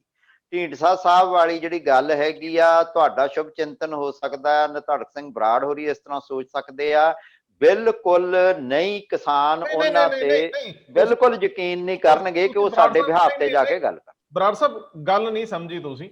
ਮੈਂ ਕਹਿ ਰਿਹਾ ਕਿ ਜਿਹੜੀ ਦੇਸ਼ ਦੇ ਸ਼ਾਸਕ ਨੇ, ਹਾਕਮ ਨੇ, ਜਿਹੜਾਂ ਦੇ ਧੌਣ ਦੇ ਵਿੱਚ ਕੁਝ ਫਸ ਗਿਆ ਕਿ ਅਸੀਂ ਗੱਲ ਨਹੀਂ ਕਰਨੀ, ਉਹਨਾਂ ਨੂੰ ਇਹ ਸਮਝਾਇਆ ਜਾਵੇ ਕਿ ਤੁਸੀਂ ਗੱਲ ਕਿਸਾਨਾਂ ਨਾਲ ਤੋਰੋ। ਢੀਂਡਸਾ ਸਾਹਿਬ ਗੱਲ ਨਾ ਕਰਨ, ਇਹ ਉਹਨਾਂ ਨੂੰ ਉੱਪਰਲਿਆਂ ਨੂੰ ਕਹਿਣ ਕਿ ਇਹ ਗੱਲ ਕਿਸਾਨਾਂ ਨਾਲ ਕਰੋ। ਢੀਂਡਸਾ ਸਾਹਿਬ ਨਹੀਂ ਗੱਲ ਕਰ ਸਕਦੇ, ਸੁਖਬੀਰ ਬਾਦਲ ਨਹੀਂ ਕਰ ਸਕਦੇ, ਅਮਰਿੰਦਰ ਨਹੀਂ ਕਰ ਸਕਦਾ, ਕਿਉਂਕਿ ਮਸਲਾ ਕਿਸਾਨਾਂ ਦਾ ਹੈ ਤੇ ਦਬਾਅ ਵੀ ਕਿਸਾਨਾਂ ਦਾ ਹੈ, ਹੋਰ ਕਿਸੇ ਦਾ ਦਬਾਅ ਨਹੀਂ। ਇਹ ਤਾਂ ਡਰ ਜਾਂਦੇ ਈਡੀ ਦੀ ਮਾੜੀ ਜੀ ਧਮਕੀ ਤੋਂ ਸਾਰੇ। ਦੇਖੋ, ਉਹਦੇ ਵਿੱਚ ਇਹ ਆ ਕਿ ਕਿਸੇ ਦੀ ਵੀ ਜਿਹੜੀ ਗੱਲ ਆ ਨਾ, ਉਹ ਆਪ ਦੀ ਉਹਨਾਂ ਦੀ ਪਾਰਟੀ ਦੇ ਬੰਦੇ ਕਹਿਣ ਗੱਲ ਹੋਰ ਆ। ਢੀਂਡਸਾ ਸਾਹਿਬ ਇਸ ਵੇਲੇ ਇੰਨੀ ਸਮਰੱਥਾ 'ਚ ਨਹੀਂ ਕਿ ਉਹਨਾਂ ਦੀ ਕਹੀ ਗੱਲ ਨੂੰ ਤਾਂ ਇਹ ਲਿਆ ਜਾਊਗਾ, ਇਸ ਨੂੰ ਅਕਾਲੀ ਦਲ ਬਾਦਲ ਵੀ ਕਹੂਗਾ ਕਿ ਇਹ ਵਿਚੋਲਾ ਬਣਨ ਨੂੰ ਫਿਰਦਾ। ਬਿਲਕੁਲ ਹੀ ਇਹ ਸਿਆਸੀ ਸੁਸਾਈਡ ਹੋਊਗਾ। ਕਿਉਂ ਕਰੂਗਾ? ਬਿਲਕੁਲ ਸੁਖਦੇਵ ਸਿੰਘ ਢੀਂਡਸਾ ਇਹੋ ਜਿਹਾ ਕੋਈ ਕੰਮ ਨਹੀਂ ਕਰੂਗਾ। ਦੂਸਰੇ ਪਾਸੇ ਇਹ ਕਿ ਅਮਰਿੰਦਰ ਸਿੰਘ ਨੂੰ ਮਿਲ ਜੂਗਾ ਥਾਂ ਬਥੇਰਾ। ਕੋਈ ਵੀ ਸਿਆਸੀ ਬੰਦਾ ਇਹ ਸਮਰੱਥਾ 'ਚ ਹੀ ਨਹੀਂ। ਇਹ ਭਾਰਤੀ ਜਨਤਾ ਪਾਰਟੀ ਰਾਜ ਕਰ ਰਹੀ ਆ, ਉਹੀ ਸਿੱਧੀ ਗੱਲ ਕਰ ਸਕਦੀ ਆ। ਕਿਸਾਨਾਂ ਤੋਂ ਇਲਾਵਾ ਹੋਰ ਕਿਸੇ ਨਾਲ ਵੀ ਗੱਲ ਕਿਸੇ ਸਿੱਟੇ ਤੇ ਨਹੀਂ ਪੁੱਜੂਗੀ। ਪੰਜਾਬ ਦਾ ਵਧੇਰੇ ਨੁਕਸਾਨ ਨਹੀਂ। ਫਿਰ ਏਡੇ ਵੱਡੇ ਲੀਡਰ ਜਿਹੜੇ 4 ਪਾਉਣ ਨੂੰ ਤਿਆਰ ਕੀਤੇ, ਅਸੀਂ ਸਾਰੀ ਉਮਰ ਇਹਨਾਂ ਨੂੰ ਵੋਟਾਂ ਪਾਉਂਦੇ ਰਹੇ। ਏਡੇ ਵੱਡੇ ਕੱਦ ਕਰ ਲਏ। ਪ੍ਰਕਾਸ਼ ਸਿੰਘ ਬਾਦਲ 92 ਸਾਲਾਂ ਦੀ ਉਮਰ 'ਚ ਅੰਦਰ ਵੜ ਕੇ ਬੈਠੇ ਆ। ਇੱਥੇ ਲੋਕਾਂ ਦੇ ਪੁੱਤ ਧੀਆਂ ਜਿਹੜੇ ਨੇ ਉਹ ਰੇਲ ਟਰੈਕਾਂ ਤੇ ਬੈਠੇ ਆ। ਸ਼ਾਮ ਨੂੰ ਮੱਛਰ ਲੱਗਦਾ, ਹੁਣ ਰਾਤ ਨੂੰ ਠੰਡ ਵੀ ਹੋਣ ਲੱਗ ਪੈਂਦੀ। ਤੁਹਾਡਾ ਮਤਲਬ ਹੈ ਕਿ ਇਹ ਆਪਣੀ ਸਿਆਸੀ ਜ਼ਮੀਨ ਬਚਾਈ ਜਾਣ, ਖੁਦਕੁਸ਼ੀ ਨਾ ਕਰਨ? ਇਰਰੈਲੇਵੈਂਟ ਹੋ ਜਾਂਦੀਆਂ ਹੁੰਦੀਆਂ। ਬਹੁਤ ਵਾਰੀ ਪੋਲੀਟੀਕਲ ਪਾਰਟੀਆਂ ਇਰਰੈਲੇਵੈਂਟ ਹੋ ਜਾਂਦੀਆਂ ਹੁੰਦੀਆਂ, ਸਮੇਂ ਬਾਅਦ ਕਈ ਵਾਰ ਫਿਰ ਰੈਲੇਵੈਂਸ ਲੈ ਆਉਂਦੀਆਂ ਹੁੰਦੀਆਂ। ਤੁਹਾਨੂੰ ਯਾਦ ਹੋਵੇਗਾ ਕਿ ਜਦੋਂ ਪੰਜਾਬ ਦੇ ਵਿੱਚ ਖਾੜਕੂਵਾਦ ਦਾ ਜ਼ਮਾਨਾ ਸੀ, ਸਾਰੀਆਂ ਹੀ ਪੋਲੀਟੀਕਲ ਪਾਰਟੀਆਂ ਇਰਰੈਲੇਵੈਂਟ ਹੋ ਗਈਆਂ ਸੀਗੀਆਂ। ਇਸ ਦੇ ਬਾਵਜੂਦ ਉਹਨਾਂ ਨੇ ਆਪਦੀ ਰੈਲੇਵੈਂਸ ਅਕਵਾਇਰ ਕਰ ਲਈ ਕੁਝ ਸਮੇਂ ਬਾਅਦ। ਪਰ ਅੱਜ ਕਿਸੇ ਪੋਲੀਟੀਕਲ ਪਾਰਟੀ ਦੇ ਕੋਲ ਕੋਈ ਰੈਲੇਵੈਂਸ ਨਹੀਂ ਆ। ਕਿਸਾਨੀ ਦੇ ਮਾਮਲੇ ਦੇ ਵਿੱਚ ਅੱਜ ਰੈਲੇਵੈਂਸ ਨਹੀਂ ਆ। ਅੱਜ ਦੀ ਘੜੀ ਦੀ ਆਪਾਂ ਗੱਲ ਕਰ ਰਹੇ ਹਾਂ। ਆਉਣ ਵਾਲੇ 5 ਸਾਲਾਂ 'ਚ 2 ਸਾਲਾਂ 'ਚ ਕੀ ਹੋਵੇਗਾ, ਇਹ ਬਾਅਦ ਦੀ ਗੱਲ ਹੈ। ਪੰਮੀ ਬਾਈ ਜੀ, ਜਦੋਂ ਮੰਨ ਲਓ ਦੋ ਧਿਰਾਂ ਦੇ ਵਿੱਚ ਰਫੜ ਪੈ ਜੇ, ਆਪਣੇ ਵੱਲੇ ਵੀ ਕਿਤੇ ਆਮ ਹੀ ਪੈ ਜਾਂਦਾ। ਇਹ ਜਿਹੜੇ ਕਿਸਾਨ ਪਰਿਵਾਰ, ਜੱਟ ਪਰਿਵਾਰ ਨੇ ਜਾਂ ਬਾਕੀ ਆਪਣੇ ਸਾਰੇ ਜਿੰਨੇ ਪੇਂਡੂ ਕਲਚਰ ਦੇ ਵਿੱਚ ਹੈ, ਫਿਰ ਕੋਈ ਨਾ ਕੋਈ ਫੁੱਫੜ, ਮਾਮਾ, ਚਾਚਾ, ਤਾਇਆ ਵਿੱਚ ਪੈਂਦਾ ਹੁੰਦਾ। ਜੇ ਮੰਨ ਲਓ ਦੋਵੇਂ ਧਿਰਾਂ ਫਸੀਆਂ ਰਹਿਣ ਤੇ ਕਈ ਵਾਰੀ ਮਰਨ ਜੰਮਣ ਵੀ ਛੁੱਟ ਜਾਂਦੇ ਤੇ ਵਿਆਹ ਸ਼ਾਦੀਆਂ ਤੇ ਵੀ ਨਹੀਂ ਲੋਕ ਜਾਂਦੇ। ਲੇਕਿਨ ਆਖਰ ਤੱਕ ਕਿਤੇ ਬਿਠਾ ਕੇ ਗੱਲ ਮੁੱਕਦੀ ਹੈ, ਤੀਜੀ ਧਿਰ ਕੋਈ ਵਿੱਚ ਵਿਚੋਲਾ ਹੋਵੇ ਤਾਂ ਗੱਲ ਬਣਦੀ ਹੈ। ਬਰਾੜ ਸਾਹਿਬ ਨੇ ਤਾਂ ਸਿਰੋਂ ਨਕਾਰਤਾ ਕਿ ਕਿਸੇ ਨੇ ਇਹਦੇ ਵਿੱਚ ਪੈਣਾ ਮਤਲਬ ਖੁਦਕੁਸ਼ੀ ਕਰਨ ਵਰਗਾ ਹੈ, ਪਰ ਆਖਰਕਾਰ ਆਪਣੇ ਲੋਕਾਂ ਲਈ ਕਿਸੇ ਨੂੰ ਥੋੜਾ ਬਹੁਤਾ ਤਾਂ ਕੁਰਬਾਨੀ ਦੇਣੀ ਚਾਹੀਦੀ ਹੈ। ਹਾਲਾਂਕਿ ਬਾਦਲ ਕੇ ਤੇ ਬੜੀ ਦੇਰ ਦੀ ਕੁਰਬਾਨੀ ਦੇਈ ਜਾਂਦੇ ਸਿੱਧੇ ਹੋ ਕੇ, ਪਤਾ ਨਹੀਂ ਤੁਸੀਂ ਮੰਨਦੇ ਕਿ ਨਹੀਂ ਮੰਨਦੇ। ਇਹ ਜਿਹੜਾ ਹੁਣ ਵਾਲਾ ਦ੍ਰਿਸ਼ ਹੈ, ਇਹਦੇ ਵਿੱਚ ਸੱਚੀਓ ਕੋਈ ਬੰਦਾ, ਕਿਉਂਕਿ ਬੀਜੇਪੀ ਦਾ ਐਡਾ ਵੱਡਾ ਲੀਡਰ ਪੰਜਾਬ 'ਚ ਕੋਈ ਪੈਦਾ ਹੀ ਨਹੀਂ ਹੋਇਆ ਅਕਾਲੀਆਂ ਦੇ ਸ਼ੌਰੇ ਥੱਲੇ, ਪ੍ਰਕਾਸ਼ ਸਿੰਘ ਬਾਦਲ ਦੇ ਸ਼ੌਰੇ ਥੱਲੇ। ਲੇਕਿਨ ਜਿਹੜੇ ਇਹ 2-3 ਲੀਡਰ ਆ ਜਿਨ੍ਹਾਂ 'ਚ ਕੈਪਟਨ ਅਮਰਿੰਦਰ ਸਿੰਘ ਹੈ, ਔਰ ਮੈਂ ਹੁਣ ਢੀਂਡਸਾ ਸਾਹਿਬ ਦਾ ਜ਼ਿਕਰ ਇਸ ਕਰਕੇ ਕੀਤਾ ਕਿ ਅਕਸਰ ਗੱਲ ਹੁੰਦੀ ਰਹੀ ਹੈ ਕਿ ਬੀਜੇਪੀ ਦੀ ਟੌਪ ਲੀਡਰਸ਼ਿਪ ਨਾਲ ਉਹਨਾਂ ਦੇ ਤਾਲੁਕਾਤ ਰਹੇ ਆ। ਸੋ ਇਹਨੂੰ ਅੱਗੇ ਤੋਰਿਆ ਜਾ ਸਕਦਾ ਜੇ ਵਿਚੋਲਾ ਕੋਈ ਪੈ ਜੇ। ਇਹਦੇ ਬਾਰੇ ਚ ਮੈਂ ਬੜਾ ਸਪਸ਼ਟ ਤੁਹਾਨੂੰ ਦੱਸਣਾ ਚਾਹੁੰਦਾ ਕਿ ਹੁਣ ਜਿਹੜਾ ਹੈਗਾ ਕਿਸਾਨ ਯੂਨੀਅਨ ਵੱਲੋਂ ਬੀਜੇਪੀ ਦੇ ਜਿਹੜੇ ਉਹਨਾਂ ਦੇ ਪ੍ਰਮੁੱਖ ਆਗੂ ਨੇ, ਉਹਨਾਂ ਦੇ ਘਰਾਂ ਨੂੰ ਘੇਰਿਆ ਜਾ ਰਿਹਾ ਤੇ ਇਹ ਪੈਣਗੇ ਵਿਚੋਲੇ। ਕੋਈ ਬਾਕੀ ਕਿਸੇ ਲੀਡਰ ਤੇ ਕੋਈ ਭਰੋਸਗੀ ਨਹੀਂ ਹੈਗੀ, ਕਿਉਂਕਿ ਅੱਜ ਅਸੀਂ ਜੇ ਸੱਚ ਪੁੱਛਦੇ ਹੋ ਪੰਜਾਬ ਲੀਡਰ ਰਹਿਤ ਹੈ, ਸਰਕਾਰ ਕੰਮ ਕਰੀ ਜਾ ਰਹੀ ਹੈ, ਪਰ ਅੱਜ ਅਮਰਿੰਦਰ ਸਿੰਘ ਨੂੰ ਕੋਈ ਨਹੀਂ ਪੁੱਛ ਰਿਹਾ। ਲੋਕਾਂ 'ਚ ਜਾ ਕੇ ਨਿਕਲੇ ਨਾ, ਲੋਕਾਂ 'ਚ ਪਤਾ ਲੱਗੂਗਾ ਕਿ ਅਮਰਿੰਦਰ ਸਿੰਘ ਨੂੰ ਕਿੰਨੇ ਕੁ ਲੋਕ ਪਿਆਰ ਕਰਦੇ ਨੇ। ਸੋ ਇਸ ਕਰਕੇ ਇਹ ਚਾਹੇ ਕਾਂਗਰਸ ਹੈ, ਚਾਹੇ ਸ਼੍ਰੋਮਣੀ ਅਕਾਲੀ ਦਲ ਬਾਦਲ ਹੈ, ਜਾਂ ਆਪ ਹੈ, ਜਾਂ ਹੋਰ ਇਸ ਤਰ੍ਹਾਂ ਦੇ ਵੱਖ-ਵੱਖ ਧੜੇ ਨੇ, ਲੀਡਰਸ਼ਿਪ ਅੱਜ ਬਿਲਕੁਲ ਹਾਸ਼ੀਏ ਦੇ ਉੱਤੇ ਹੈ। ਇੱਥੇ ਇਹਨਾਂ ਦੀ ਗੱਲਬਾਤ ਜੇ ਕਿਸੇ ਨੇ ਕਰਾਈ ਤਾਂ ਉਹ ਜਿਹੜੀ ਇਹਨਾਂ ਦੀ ਪ੍ਰੈਜ਼ੈਂਟ ਬੀਜੇਪੀ ਦੀ ਲੀਡਰਸ਼ਿਪ ਪੰਜਾਬ ਦੇ ਵਿੱਚ ਹੈ, ਸਿਰਫ ਉਹ ਕਰਾਊ, ਕਿਉਂਕਿ ਉਹਨਾਂ ਦੀ ਮਜਬੂਰੀ ਹੈ ਗੱਲਬਾਤ ਕਰਾਉਣਾ। ਮਜਬੂਰੀ ਇਸ ਕਰਕੇ ਜਦੋਂ ਤੁਸੀਂ ਕਿਸੇ ਲੀਡਰ ਨੂੰ ਘਰ 'ਚ ਸਨੱਬ ਕਰ ਲੈਂਦੇ ਹੋ, ਉਹਨੂੰ ਚਾਰੇ ਪਾਸਿਓਂ ਘੇਰ ਲੈਂਦੇ ਹੋ, ਉਹਨੂੰ ਪਿੰਡ 'ਚ ਵੜਨ ਨਹੀਂ ਦਿੰਦੇ, ਸ਼ਹਿਰ 'ਚ ਉਹਦਾ ਜਲਸਾ ਨਹੀਂ ਕਰਨ ਦਿੰਦੇ, 4 ਬੰਦਿਆਂ ਨੂੰ ਤੁਸੀਂ ਮਿਲ ਨਹੀਂ ਦਿੰਦੇ, ਲੀਡਰ ਦੇ ਤੋਂ ਸਭ ਤੋਂ ਵੱਡੀ ਘੁੱਟਣ ਤਾਂ ਇਹ ਹੈਗੀ। ਸੋ ਇਹਨਾਂ ਦੇ ਜਿਹੜੇ ਲੀਡਰ ਨੇ ਉਹ ਗੱਲ ਕਰਾਉਣਗੇ, ਹੌਸਲਾ ਰੱਖੋ, ਕਿਉਂਕਿ ਜਿਹੜਾ ਇਹ ਘੋਲ ਹੈ ਨਾ, ਕਿਸਾਨੀ ਘੋਲ ਹੈਗਾ, ਪਹਿਲੀ ਵੱਡੀ ਗੱਲ ਤਾਂ ਇਹ ਕੋਈ ਧਾਰਮਿਕ ਘੋਲ ਨਹੀਂ, ਕੋਈ ਕਿਸੇ ਪਾਰਟੀ ਦਾ ਘੋਲ ਨਹੀਂ, ਇਹ ਆਮ ਇੱਕ ਸਧਾਰਨ ਜੱਟਾਂ ਦਾ ਘੋਲ ਹੈ। ਉਹਦੇ ਵਿੱਚ ਬਾਕੀ ਵੱਖਰੀ ਗੱਲ ਹੈ ਕਿ ਦੁਨੀਆ ਦੇ ਲੀਡਰ ਕਿਹੜੇ ਸ਼ੋਬਿਆਂ ਚੋਂ ਆਏ ਨੇ, ਜਾਂ ਦੁਨੀਆ ਦੇ ਲੀਡਰ ਕਿਹੜੀਆਂ ਪਾਰਟੀਆਂ ਨਾਲ ਐਫੀਲੀਏਸ਼ਨ ਰੱਖਦੇ ਨੇ, ਉਹ ਵੀ ਦਰਕਨਾਰ ਕਰ ਦਿਓ। ਲੀਡਰ ਕਿੰਨੇ ਜੇ 31 ਜਥੇਬੰਦੀਆਂ ਨੇ, 31 ਇੱਕ ਨਾਲ ਹੋਰ ਲਾ ਲਓ ਤਾਂ ਕਹਿੰਦੇ ਨੇ ਟੋਟਲ 62 ਬਣਦੇ ਨੇ ਬੰਦੇ, ਪਰ ਕਿਸਾਨ ਤਾਂ 62 ਨਹੀਂ ਨਾ, ਉਹ ਤੇ ਲੱਖਾਂ ਦੀ ਗਿਣਤੀ 'ਚ ਨੇ। ਸੋ ਪੰਜਾਬ ਦਾ ਜਿਹੜਾ ਘੋਲ ਹੈਗਾ, ਇਹ ਨਾਨ ਪੋਲੀਟੀਕਲ, ਨਾਨ ਰਿਲੀਜੀਅਸ, ਇਹ ਪਹਿਲੀ ਵਾਰ ਇਸ ਤਰ੍ਹਾਂ ਦਾ ਘੋਲ ਹੈ ਜਿਸ ਘੋਲ ਦੇ ਵਿੱਚ ਮੈਨੂੰ ਯਾਦ ਹੈ ਮੇਰੇ ਬਾਪੂ ਜੀ ਹੋਣਾ ਨੇ ਜਦੋਂ ਮਜਾਰਾ ਮੂਵਮੈਂਟ ਦੇ ਵਿੱਚ ਇੱਕ ਸੂਬੇਦਾਰ ਸਰਦਾਰ ਬਹਾਦਰ ਦਾ ਮੁੰਡਾ ਹੋ ਕੇ ਮਜਾਰੇ ਨਾਲ ਖੜਿਆ ਤੇ ਉਹ ਮਜਾਰਾ ਮੂਵਮੈਂਟ ਕਾਮਯਾਬ ਹੋਈ, ਪੈਪਸੂ ਦੇ ਵਿੱਚ ਸਭ ਤੋਂ ਵੱਡੀ ਮੂਵਮੈਂਟ ਬਣ ਕੇ ਨਿਕਲੀ। ਸੋ ਇਸ ਕਰਕੇ ਇਹ ਮੂਵਮੈਂਟ ਜਿਹੜੀ ਹੈਗੀ ਹੈ ਇਹ ਬਹੁਤ ਵੱਡੀ ਸ਼ੇਪ ਲਊਗੀ। ਕਿਸਾਨ ਜਥੇਬੰਦੀਆਂ ਦਾ ਕੋਈ ਲੀਡਰ ਵੀ ਨਹੀਂ ਭੱਜ ਸਕਦਾ, ਕਿਉਂਕਿ ਉਹਨੂੰ ਪਤਾ ਹੈ ਕਿ ਮੇਰੇ ਗਦਾਰੀ ਦਾ ਫੱਟਾ ਪੱਕਾ ਹੀ ਲੱਗ ਜਾਣਾ। ਸੋ ਇਸ ਕਰਕੇ ਉਹ ਇਹ ਚਾਹੇ 31 ਦੀ ਥਾਂ ਤੇ 35 ਹੋ ਜਾਣ, ਇਹ ਫਿਰ ਵੀ ਇਕੱਠੇ ਰਹਿਣਗੇ। ਕਿਉਂ? ਪਿੱਛੇ ਕਿਸਾਨਾਂ ਦਾ ਰੋਹ ਹੈ, ਪਿੱਛੇ ਕਿਸਾਨਾਂ ਦਾ ਜੋਸ਼ ਹੈ, ਪਿੱਛੇ ਸਾਡੀਆਂ ਮਾਵਾਂ ਦੇ ਥਾਪੜੇ ਨੇ ਜਿਹੜੀਆਂ ਉੱਥੇ ਰੋਟੀਆਂ ਪਕਾ ਕੇ ਢੇਰਾਂ ਦੇ ਢੇਰ ਲੰਗਰ ਭੇਜਦੀਆਂ ਨੇ। ਸ਼ਾਮ ਨੂੰ ਹਰ ਕਿਸਾਨ ਮੋਰਚੇ ਦੇ ਉੱਤੇ ਕਿਤੇ ਖੀਰ ਆ ਰਹੀ ਹੈ, ਕਿਤੇ ਮਿੱਠੇ ਚੌਲ ਆ ਰਹੇ ਨੇ। ਇਹ ਕੋਈ ਸਰਕਾਰੀ ਜਾਂ ਸ਼੍ਰੋਮਣੀ ਗੁਰਦੁਆਰਾ ਪ੍ਰਬੰਧਕ ਕਮੇਟੀ ਸਪਾਂਸਰ ਪ੍ਰੋਗਰਾਮ ਥੋੜਾ, ਇਹ ਤਾਂ ਲੋਕਾਂ ਦੇ ਅੰਦਰਲਾ ਪ੍ਰੋਗਰਾਮ ਹੈ, ਲੋਕਾਂ ਦੇ ਜ਼ਿਹਨ 'ਚ ਉੱਠਿਆ ਪ੍ਰੋਗਰਾਮ। ਇਹ ਤੁਹਾਡੇ ਇਸੇ ਨੋਟ ਤੇ ਪ੍ਰੋਗਰਾਮ ਨੂੰ ਸਮਾਪਨ ਵੱਲ ਲੈ ਕੇ ਜਾਂਦੇ ਆ। ਮੈਂ ਪ੍ਰੋਫੈਸਰ ਬਰਾੜ ਸਾਹਿਬ ਕੋਈ ਆਖਰੀ ਤੁਹਾਡੇ ਕੋਲ ਸ਼ਬਦ ਲੈਣਾ ਚਾਹੂੰਗਾ ਜੇ ਤੁਸੀਂ ਦੇਣਾ ਚਾਹੋ ਤਾਂ। ਮੈਂ ਸਿਰਫ ਇੰਨੀ ਗੱਲ ਕਰਨੀ ਚਾਹੁੰਦਾ ਸੀਗਾ ਕਿ ਇਹ ਜਿਹੜਾ ਕਿਸਾਨੀ ਦਾ ਘੋਲ ਆ, ਇਹ ਜਿੱਤੇ ਚਾਹੇ ਹਾਰੇ, ਪਰ ਇਹਨੇ ਫੈਡਰਲਿਜ਼ਮ ਦਾ ਕੁਐਸਚਨ, ਲੋਕਤੰਤਰ ਦਾ ਕੁਐਸਚਨ ਤੇ ਕਿਸੇ ਸਟੇਟ ਦਾ ਏਜੰਡਾ ਕੌਣ ਸੈੱਟ ਕਰੇ, ਸਿਆਸੀ ਬੰਦੇ ਸੈੱਟ ਕਰਨ ਜਾਂ ਆਮ ਜਨਤਾ ਸਿਵਲ ਸੁਸਾਇਟੀ ਸੈੱਟ ਕਰੇ, ਇਹ ਇੱਕ ਨਵਾਂ ਟ੍ਰੈਂਡ ਪੈਦਾ ਹੋ ਰਿਹਾ। ਇਹ ਟ੍ਰੈਂਡ ਵਧੇਗਾ ਤੇ ਇਹ ਪੰਜਾਬ ਦੇ ਵਿੱਚ ਹੀ ਨਹੀਂ, ਦੂਜੇ ਸਟੇਟਾਂ ਦੇ ਵਿੱਚ ਹੀ ਇਹ ਚੇਤਨਾ ਫੈਲੂਗੀ। ਉੱਥੋਂ ਦੇ ਕਿਸਾਨ ਵੀ ਚੇਤਨ ਹੋਣਗੇ। ਜੇ ਉੱਥੋਂ ਹੁਣ ਭਰ ਕੇ ਇੱਧਰ ਨੂੰ ਟਰੱਕ ਆ ਰਹੇ ਆ ਤੇ ਉਹਨਾਂ ਨੂੰ ਪਤਾ ਨਹੀਂ ਲੱਗ ਰਿਹਾ ਕਿ ਸਾਡੀ ਇੱਥੇ ਜੀਰੀ ਖਰੀਦੀ ਨਹੀਂ ਜਾ ਰਹੀ, ਉੱਥੇ ਜੀਰੀ ਖਰੀਦੀ ਜਾ ਰਹੀ ਸੀ, ਇਹਦਾ ਮਤਲਬ ਉੱਥੇ ਪ੍ਰਬੰਧ ਚੰਗਾ ਸੀ। ਇਹਦੇ ਨਾਲ ਸਾਰੇ ਕਿਸਾਨਾਂ ਦਾ, ਸਾਰੇ ਪੰਜਾਬ ਦੇ ਨਹੀਂ, ਸਾਰੇ ਦੇਸ਼ ਦੇ ਕਿਸਾਨਾਂ ਦੇ ਇਕੱਠੇ ਹੋਣ ਦਾ ਇੱਕ ਇਤਿਹਾਸਕ ਮੌਕਾ ਆਇਆ। ਲੇਕਿਨ ਪ੍ਰੋਫੈਸਰ ਸਾਹਿਬ, ਇਹ ਵੀ ਤਾਂ ਇੱਕ ਜ਼ਿੰਮੇਵਾਰੀ ਬਣਦੀ ਹੈ ਕਿ ਇਹੋ ਜਿਹੇ ਮੌਕਿਆਂ ਤੇ ਜਿਹੜੇ ਤੁਹਾਡੇ ਵਰਗੇ ਬੁੱਧੀਜੀਵੀ ਲੋਕ ਆ, ਜਿਨ੍ਹਾਂ ਨੇ ਸਕੂਲਿੰਗ ਜਿਹਨੂੰ ਕਹਿੰਦੇ, ਜਿਹਨੇ ਗਾਈਡ ਕਰਨਾ ਹੁੰਦਾ, ਜਿਨ੍ਹਾਂ ਨੇ ਇਹੋ ਜਿਹੇ ਸਬਕ ਦੇਣੇ ਆ, ਉਹਨਾਂ ਦੀ ਗੈਰ ਹਾਜ਼ਰੀ ਰੜਕੀ ਹੈ। ਇਹ ਸਿੰਗਰ ਤਾਂ ਗਏ, ਸਮਾਜ ਸੇਵੀ ਵੀ ਗਏ, ਵੱਖ-ਵੱਖ ਤਰ੍ਹਾਂ ਦੇ ਸੋਸ਼ਲ ਮੀਡੀਆ ਨਾਲ ਜੁੜੇ ਲੋਕ ਬਹੁਤ ਦੇਖੇ ਮੈਂ ਇਹਨਾਂ ਥਾਵਾਂ ਤੇ, ਲੇਕਿਨ ਜਿਹੜਾ ਬੁੱਧੀਜੀਵੀ ਵਰਗ ਆ ਉਹ ਵਿੱਚੋਂ ਕਿਧਰੇ ਮਿਸਿੰਗ ਨਜ਼ਰ ਆਇਆ। ਨਹੀਂ, ਇਹ ਮੇਰਾ ਖਿਆਲ ਹੈ ਕਿ ਇਕਨੋਮਿਕਸ ਦੇ ਸਾਡੇ 3 ਬੰਦੇ ਨੇ, ਸੁਖਪਾਲ ਸਿੰਘ ਅਹਿਮਦਾਬਾਦ ਵਾਲਾ, ਸੁਖਪਾਲ ਸਿੰਘ PAU ਲੁਧਿਆਣਾ ਵਾਲਾ ਤੇ ਗਿਆਨ ਸਿੰਘ। ਦਿਨ ਰਾਤ ਬੋਲ ਰਹੇ ਆ, ਦਿਨ ਰਾਤ ਲੇਖ ਲਿਖ ਰਹੇ ਆ, ਕਿਸਾਨਾਂ ਦੇ ਨਾਲ ਮੀਟਿੰਗਾਂ ਕਰ ਰਹੇ ਆ। ਇਸੇ ਤਰ੍ਹਾਂ ਡਾਕਟਰ, ਚਾਹੇ ਪਿਆਰੇ ਲਾਲ ਗਰਗ ਹੋਵੇ, ਚਾਹੇ ਧਰਮਵੀਰ ਗਾਂਧੀ ਹੋਵੇ, ਚਾਹੇ ਅਜੀਤਪਾਲ ਹੋਵੇ, ਬਿਲਕੁਲ ਇਸ ਪਾਸੇ ਵੱਲ ਤੁਰੇ ਹੋਏ ਆ। ਪ੍ਰੋਫੈਸਰ ਸਾਹਿਬ ਤੁਸੀਂ ਇਹਨੂੰ ਨਿੱਜੀ ਲੈ ਗਏ ਕਿ ਤੁਹਾਡੀ ਜਮਾਤ ਨੂੰ ਮੈਂ ਕਿਹਾ? ਨਹੀਂ, ਮੈਂ ਤਾਂ ਕਹਿ ਰਿਹਾ, ਮੈਂ ਤਾਂ ਪਹਿਲਾਂ ਡਾਕਟਰਾਂ ਦੀ ਗੱਲ ਕੀਤੀ ਹੈ, ਮੈਂ ਫਿਰ ਪ੍ਰੋਫੈਸਰਾਂ ਦੀ ਗੱਲ ਕੀਤੀ ਹੈ। ਮੈਂ ਤਾਂ ਇਹ ਕਹਿ ਰਿਹਾ ਕਿ ਵਕੀਲ, ਮੈਂ ਕਿ ਹੁਣ ਕਿਹਨੂੰ ਆਪਾਂ ਮੰਨੀਏ ਕਿ ਵੀ ਮੈਂ ਕਿ ਮੇਰਾ ਕਹਿਣ ਦਾ ਮਤਲਬ ਸਿਰਫ ਇੰਨਾ ਹੈ ਕਿ ਸਧਾਰਨ ਭਾਸ਼ਣਬਾਜ਼ੀ ਇੱਕ ਹੋਰ ਚੀਜ਼ ਆ, ਲੇਕਿਨ ਜਦੋਂ ਤੁਸੀਂ ਲੋਕ ਬੋਲਦੇ ਹੋ ਉਹਦੇ ਅਰਥ ਵੱਖਰੇ ਹੁੰਦੇ ਆ। ਸੋ ਮੈਨੂੰ ਇਹ ਲੱਗਿਆ ਕਿ ਜਦੋਂ ਕਾਮਰੇਡ ਮੂਵਮੈਂਟਸ ਹੁੰਦੀਆਂ ਸੀਗੀਆਂ ਤੇ ਉਹਦੇ ਵਿੱਚ ਬਹੁਤ ਚੀਜ਼ਾਂ ਇਤਿਹਾਸ ਨਾਲ ਜੁੜ ਕੇ ਅੱਗੇ ਮੂਵ ਕਰਦੀਆਂ ਸੀ, ਕਿਉਂਕਿ ਪੜ੍ਹਨ ਲਿਖਣ ਵੱਲ ਬੜੇ ਰੁਚਿਤ ਸੀ। ਜੇ ਪੰਜਾਬ ਇੱਕ ਵਾਰੀ ਨਵੀਂ ਦਿਸ਼ਾ ਲੈ ਰਿਹਾ, ਮੋੜਾ ਲੈ ਰਿਹਾ, ਇੱਕ ਅੰਗੜਾਈ ਲੈ ਰਿਹਾ, ਉਸ ਅੰਗੜਾਈ ਦੇ ਵਿੱਚ ਜੇ ਗਿਆਨ ਦਾ ਤੜਕਾ ਹੋਵੇ ਜ਼ਿਆਦਾ ਚੰਗਾ ਰਹੂਗਾ। ਸੰਵਾਦ ਤਾਂ ਬਾਬੇ ਨਾਨਕ ਤੋਂ ਤੁਰਦਾ, ਤੇ ਮੈਨੂੰ ਇੰਝ ਲੱਗਦਾ ਕਿ ਇਹ ਜਿਹੜੀ ਚੀਜ਼ ਮਿਸਿੰਗ ਨਾ ਹੋ ਜੇ, ਕਿਉਂਕਿ ਤਰਦੀਆਂ ਗੱਲਾਂ ਸੋਸ਼ਲ ਮੀਡੀਆ ਤੇ ਬਹੁਤ ਆਈਆਂ। ਹਰ ਕਿਸਾਨੀ ਜਿਹੜੇ ਘੋਲ ਇਹਨਾਂ ਦੇ ਵਿੱਚ ਤਰਦੀਆਂ ਗੱਲਾਂ ਹੋ ਰਹੀਆਂ, ਲੇਕਿਨ ਜਿਹੜੇ ਅਸੂਲਨ ਸਬਕ ਨੇ ਉਹ ਤੁਸੀਂ ਲੋਕ ਦੇ ਸਕਦੇ ਹੋ, ਉਹਨਾਂ ਦੀ ਗਿਣਤੀ ਵਧਾਈ ਜਾ ਸਕਦੀ।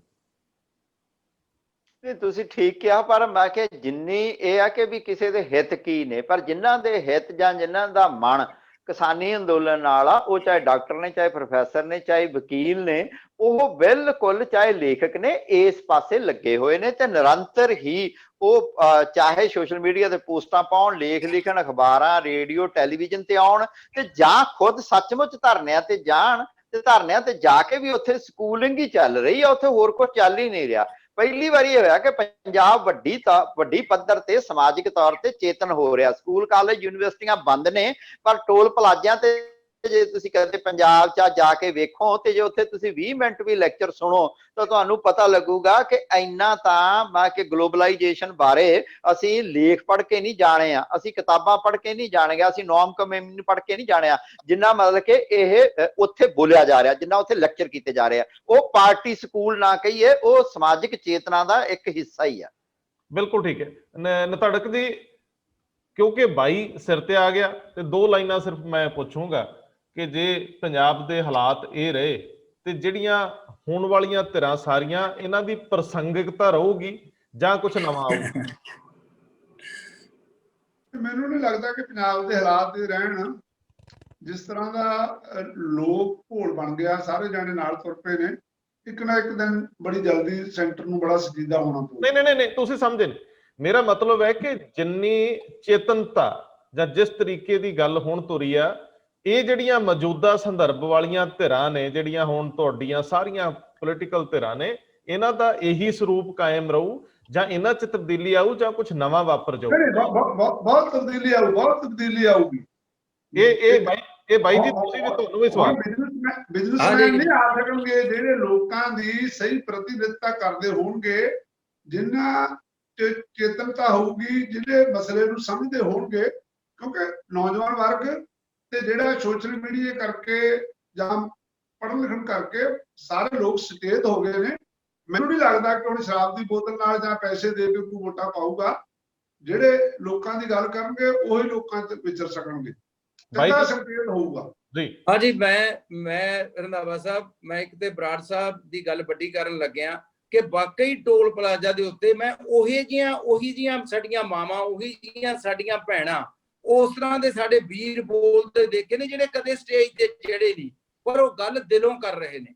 ਸੋ ਇੱਥੇ ਹੁਣ ਜਿਹੜੀ ਲੀਡਰਸ਼ਿਪ ਦਾ ਖਲਾਅ ਪੈਦਾ ਹੋਇਆ ਉਹ ਪੂਰਾ ਹੋਊਗਾ। ਇਸ ਘੋਲ ਦੇ ਵਿੱਚ ਬੜੇ ਲੋਕ ਆਉਣਗੇ ਅੱਗੇ, ਤੇ ਇਹ ਜਿਹੜਾ ਘੋਲ ਹੈਗਾ ਇਹ ਰਾਜਸੀ ਨੇਤਾ ਦੇ ਮੂੰਹ ਤੇ ਚਪੇੜ ਹੋਊਗੀ। ਮੇਰੇ ਤੋਂ ਅੱਜ ਲਿਖਾ ਲਓ ਕਿ ਸਾਡੇ ਹਿੰਦੁਸਤਾਨ ਦੇ ਮੂੰਹ ਤੇ ਚਪੇੜ ਹੋਊਗੀ, ਰਾਜਸੀ ਲੀਡਰਾਂ ਦੇ ਮੂੰਹ ਤੇ ਚਪੇੜ ਨਹੀਂ ਹੋਊਗੀ। ਕਲਾਕਾਰ ਜਿਹੜਾ ਗੰਦਾ ਗਾਊਗਾ ਉਹਦੇ ਮੂੰਹ ਤੇ ਚਪੇੜ ਹੋਊਗੀ, ਜਿਹੜਾ ਚੰਗਾ ਗਾਊਗਾ ਉਹ ਨਹੀਂ ਵੀ ਇਉਂ ਨਹੀਂ ਹੁੰਦਾ। ਜੀ। ਪ੍ਰੋਫੈਸਰ ਬਰਾੜ ਜੀ, ਲਾਸਟ ਲਫ਼ਜ਼ ਕਿ ਕੀ ਇਸ ਘੋਲ ਚੋਂ ਕੋਈ ਨਵੀਂ ਲੀਡਰਸ਼ਿਪ ਜਾਂ ਕੁਝ ਨਵੇਂ ਲੋਕਾਂ ਨੂੰ ਪ੍ਰਵਾਨ ਕਰ ਲਿਆ ਜਾਊਗਾ? ਕਿਉਂਕਿ 117 ਸਾਰਿਆਂ ਕੋਲ ਹੀ ਹੈਗੇ ਨੇ, ਸਪੇਸ ਪੁਰਾਣੀਆਂ ਪਾਰਟੀਆਂ 'ਚ ਕੋਈ ਨਹੀਂ, ਨਵੀਂ ਲਈ ਕੋਈ ਬਣਦੀ ਨਹੀਂ। ਫਿਰ ਜਿਹੜੇ ਨਵੇਂ ਮਰਜ ਹੋਣੇ ਆ ਜਾਂ ਜਿਹੜੇ ਨਵੇਂ ਲੀਡਰ ਬਣ ਕੇ ਨਿਕਲਣੇ ਸੀ ਇਹਨਾਂ ਲਹਿਰਾਂ 'ਚੋਂ, ਉਹਨਾਂ ਦਾ ਕੀ ਹੋਊ? ਇਸ ਕਿਸਾਨੀ ਘੋਲ ਨੇ ਲੋਕਾਂ ਨੂੰ ਸਿਆਸੀ ਤੌਰ ਤੇ ਪਹਿਲਾਂ ਨਾਲੋਂ ਵਧੇਰੇ ਸਿਆਣਾ ਕਰਨਾ ਹੈ, ਚਾਹੇ ਇਹ ਮੰਗਾਂ ਮੰਨੀਆਂ ਜਾਣ ਚਾਹੇ ਨਾ ਮੰਨੀਆਂ ਜਾਣ। ਇਸ ਦੇ ਬਾਵਜੂਦ ਪਹਿਲਾਂ ਨਾਲੋਂ ਪੰਜਾਬ ਦਾ ਹਰ ਬਸ਼ਿੰਦਾ ਵਧੇਰੇ ਸਿਆਣਾ ਹੋਵੇਗਾ। ਪਹਿਲੀ ਗੱਲ, ਇਸ ਵਾਰ ਉਹ ਧਰਮ ਦੇ ਨਾਂ ਤੇ ਨਹੀਂ ਜਾ ਰਿਹਾ, ਜਾਤ ਦੇ ਨਾਂ ਤੇ ਨਹੀਂ ਜਾ ਰਿਹਾਗਾ, ਤੇ ਉਹ ਭਾਵਕ ਹੋ ਕੇ ਵੀ ਨਹੀਂ ਜਾ ਰਿਹਾ, ਉਹ ਆਪਣੇ ਜੀਵਨ ਪੱਧਰ ਨੂੰ ਉੱਪਰ ਚੁੱਕਣ ਲਈ ਜਾ ਰਿਹਾ ਹੈ। ਦੂਸਰਾ ਹੈ ਕਿ ਫੈਡਰਲਿਜ਼ਮ ਦਾ ਕੁਐਸਚਨ ਉਹਦੇ ਸਾਹਮਣੇ ਮੁੜ ਇੱਕ ਵਾਰ ਆਇਆ ਹੈ, ਮੁੜ ਕੇ ਲੋਕਤੰਤਰ ਕਿਹੋ ਜਿਹਾ ਹੁੰਦਾ ਤੇ ਬਹੁ ਗਿਣਤੀ ਦਾ ਜਿਹੜਾ ਲੋਕਤੰਤਰ ਵੀ ਉਹ ਵੀ ਕਿਵੇਂ ਮਾਰੂ ਹੁੰਦਾ, ਉਹ ਇਸ ਨੂੰ ਵੀ ਜਾਣ ਰਹੇ ਆ। ਘੱਟ ਗਿਣਤੀ ਦੀਆਂ ਸਥਿਤੀ ਕੀ ਉਹ ਇਹ ਵੀ ਇਸ ਨੂੰ ਵੀ ਜਾਣ ਰਿਹਾ। ਕਾਰਪੋਰੇਟੀ ਮਾਡਲ ਉਹਨਾਂ ਦੇ ਜੀਵਨ ਨੂੰ ਕਿਵੇਂ ਪ੍ਰਭਾਵਿਤ ਕਰ ਰਿਹਾ, ਉੱਥੇ ਇਹ ਗੱਲਾਂ ਵੀ ਹੋ ਰਹੀਆਂ ਕਿ ਆਖਰ ਖੇਤੀ ਦਾ ਕੀ ਮੌਜੂਦਾ ਮਾਡਲ ਅਸੀਂ ਲੰਮਾ ਸਮਾਂ ਜਾਰੀ ਰੱਖ ਸਕਦੇ ਹਾਂ ਜਾਂ ਇਹਦਾ ਕੁਝ ਅਲਟਰਨੇਟ ਸੋਚਿਆ ਜਾ ਰਿਹਾ ਹੈ। ਮੈਨੂੰ ਲੱਗਦਾ ਹੈ ਕਿ ਪੰਜਾਬ ਇੱਕ ਜੰਮਣ ਪੀੜਾਂ ਚੋਂ ਇੱਕ ਮੰਥਨ ਜੀ ਚੋ ਲਾਜ਼ਮੀ ਨਵੀਂ ਲੀਡਰਸ਼ਿਪ ਪੈਦਾ ਹੋਊਗੀ। ਇਹ ਪਾਰਟੀਆਂ ਇਹੀ ਨਾ ਰਹਿਣ, ਇਹਨਾਂ ਦੇ ਨਾਂ ਬਦਲ ਜਾਣ, ਗੱਲ ਵੱਖਰੀ ਆ, ਪਰ ਨਵੀਂ ਲੀਡਰਸ਼ਿਪ ਨਵੀਂ ਸੋਚ ਜ਼ਰੂਰ ਆਵੇਗੀ। ਬਹੁਤ ਮਿਹਰਬਾਨੀ ਨਤੜਕ ਸਿੰਘ ਬਰਾੜ, ਪ੍ਰੋਫੈਸਰ ਰਜਿੰਦਰਪਾਲ ਜੀ ਔਰ ਸਰਦਾਰ ਪਰਮਜੀਤ ਸਿੰਘ ਸਿੱਧੂ, ਪੰਮੀ ਬਾਈ ਜੀ, ਆਪ ਸਭ ਦਾ ਬਹੁਤ ਧੰਨਵਾਦ। ਧੰਨਵਾਦ।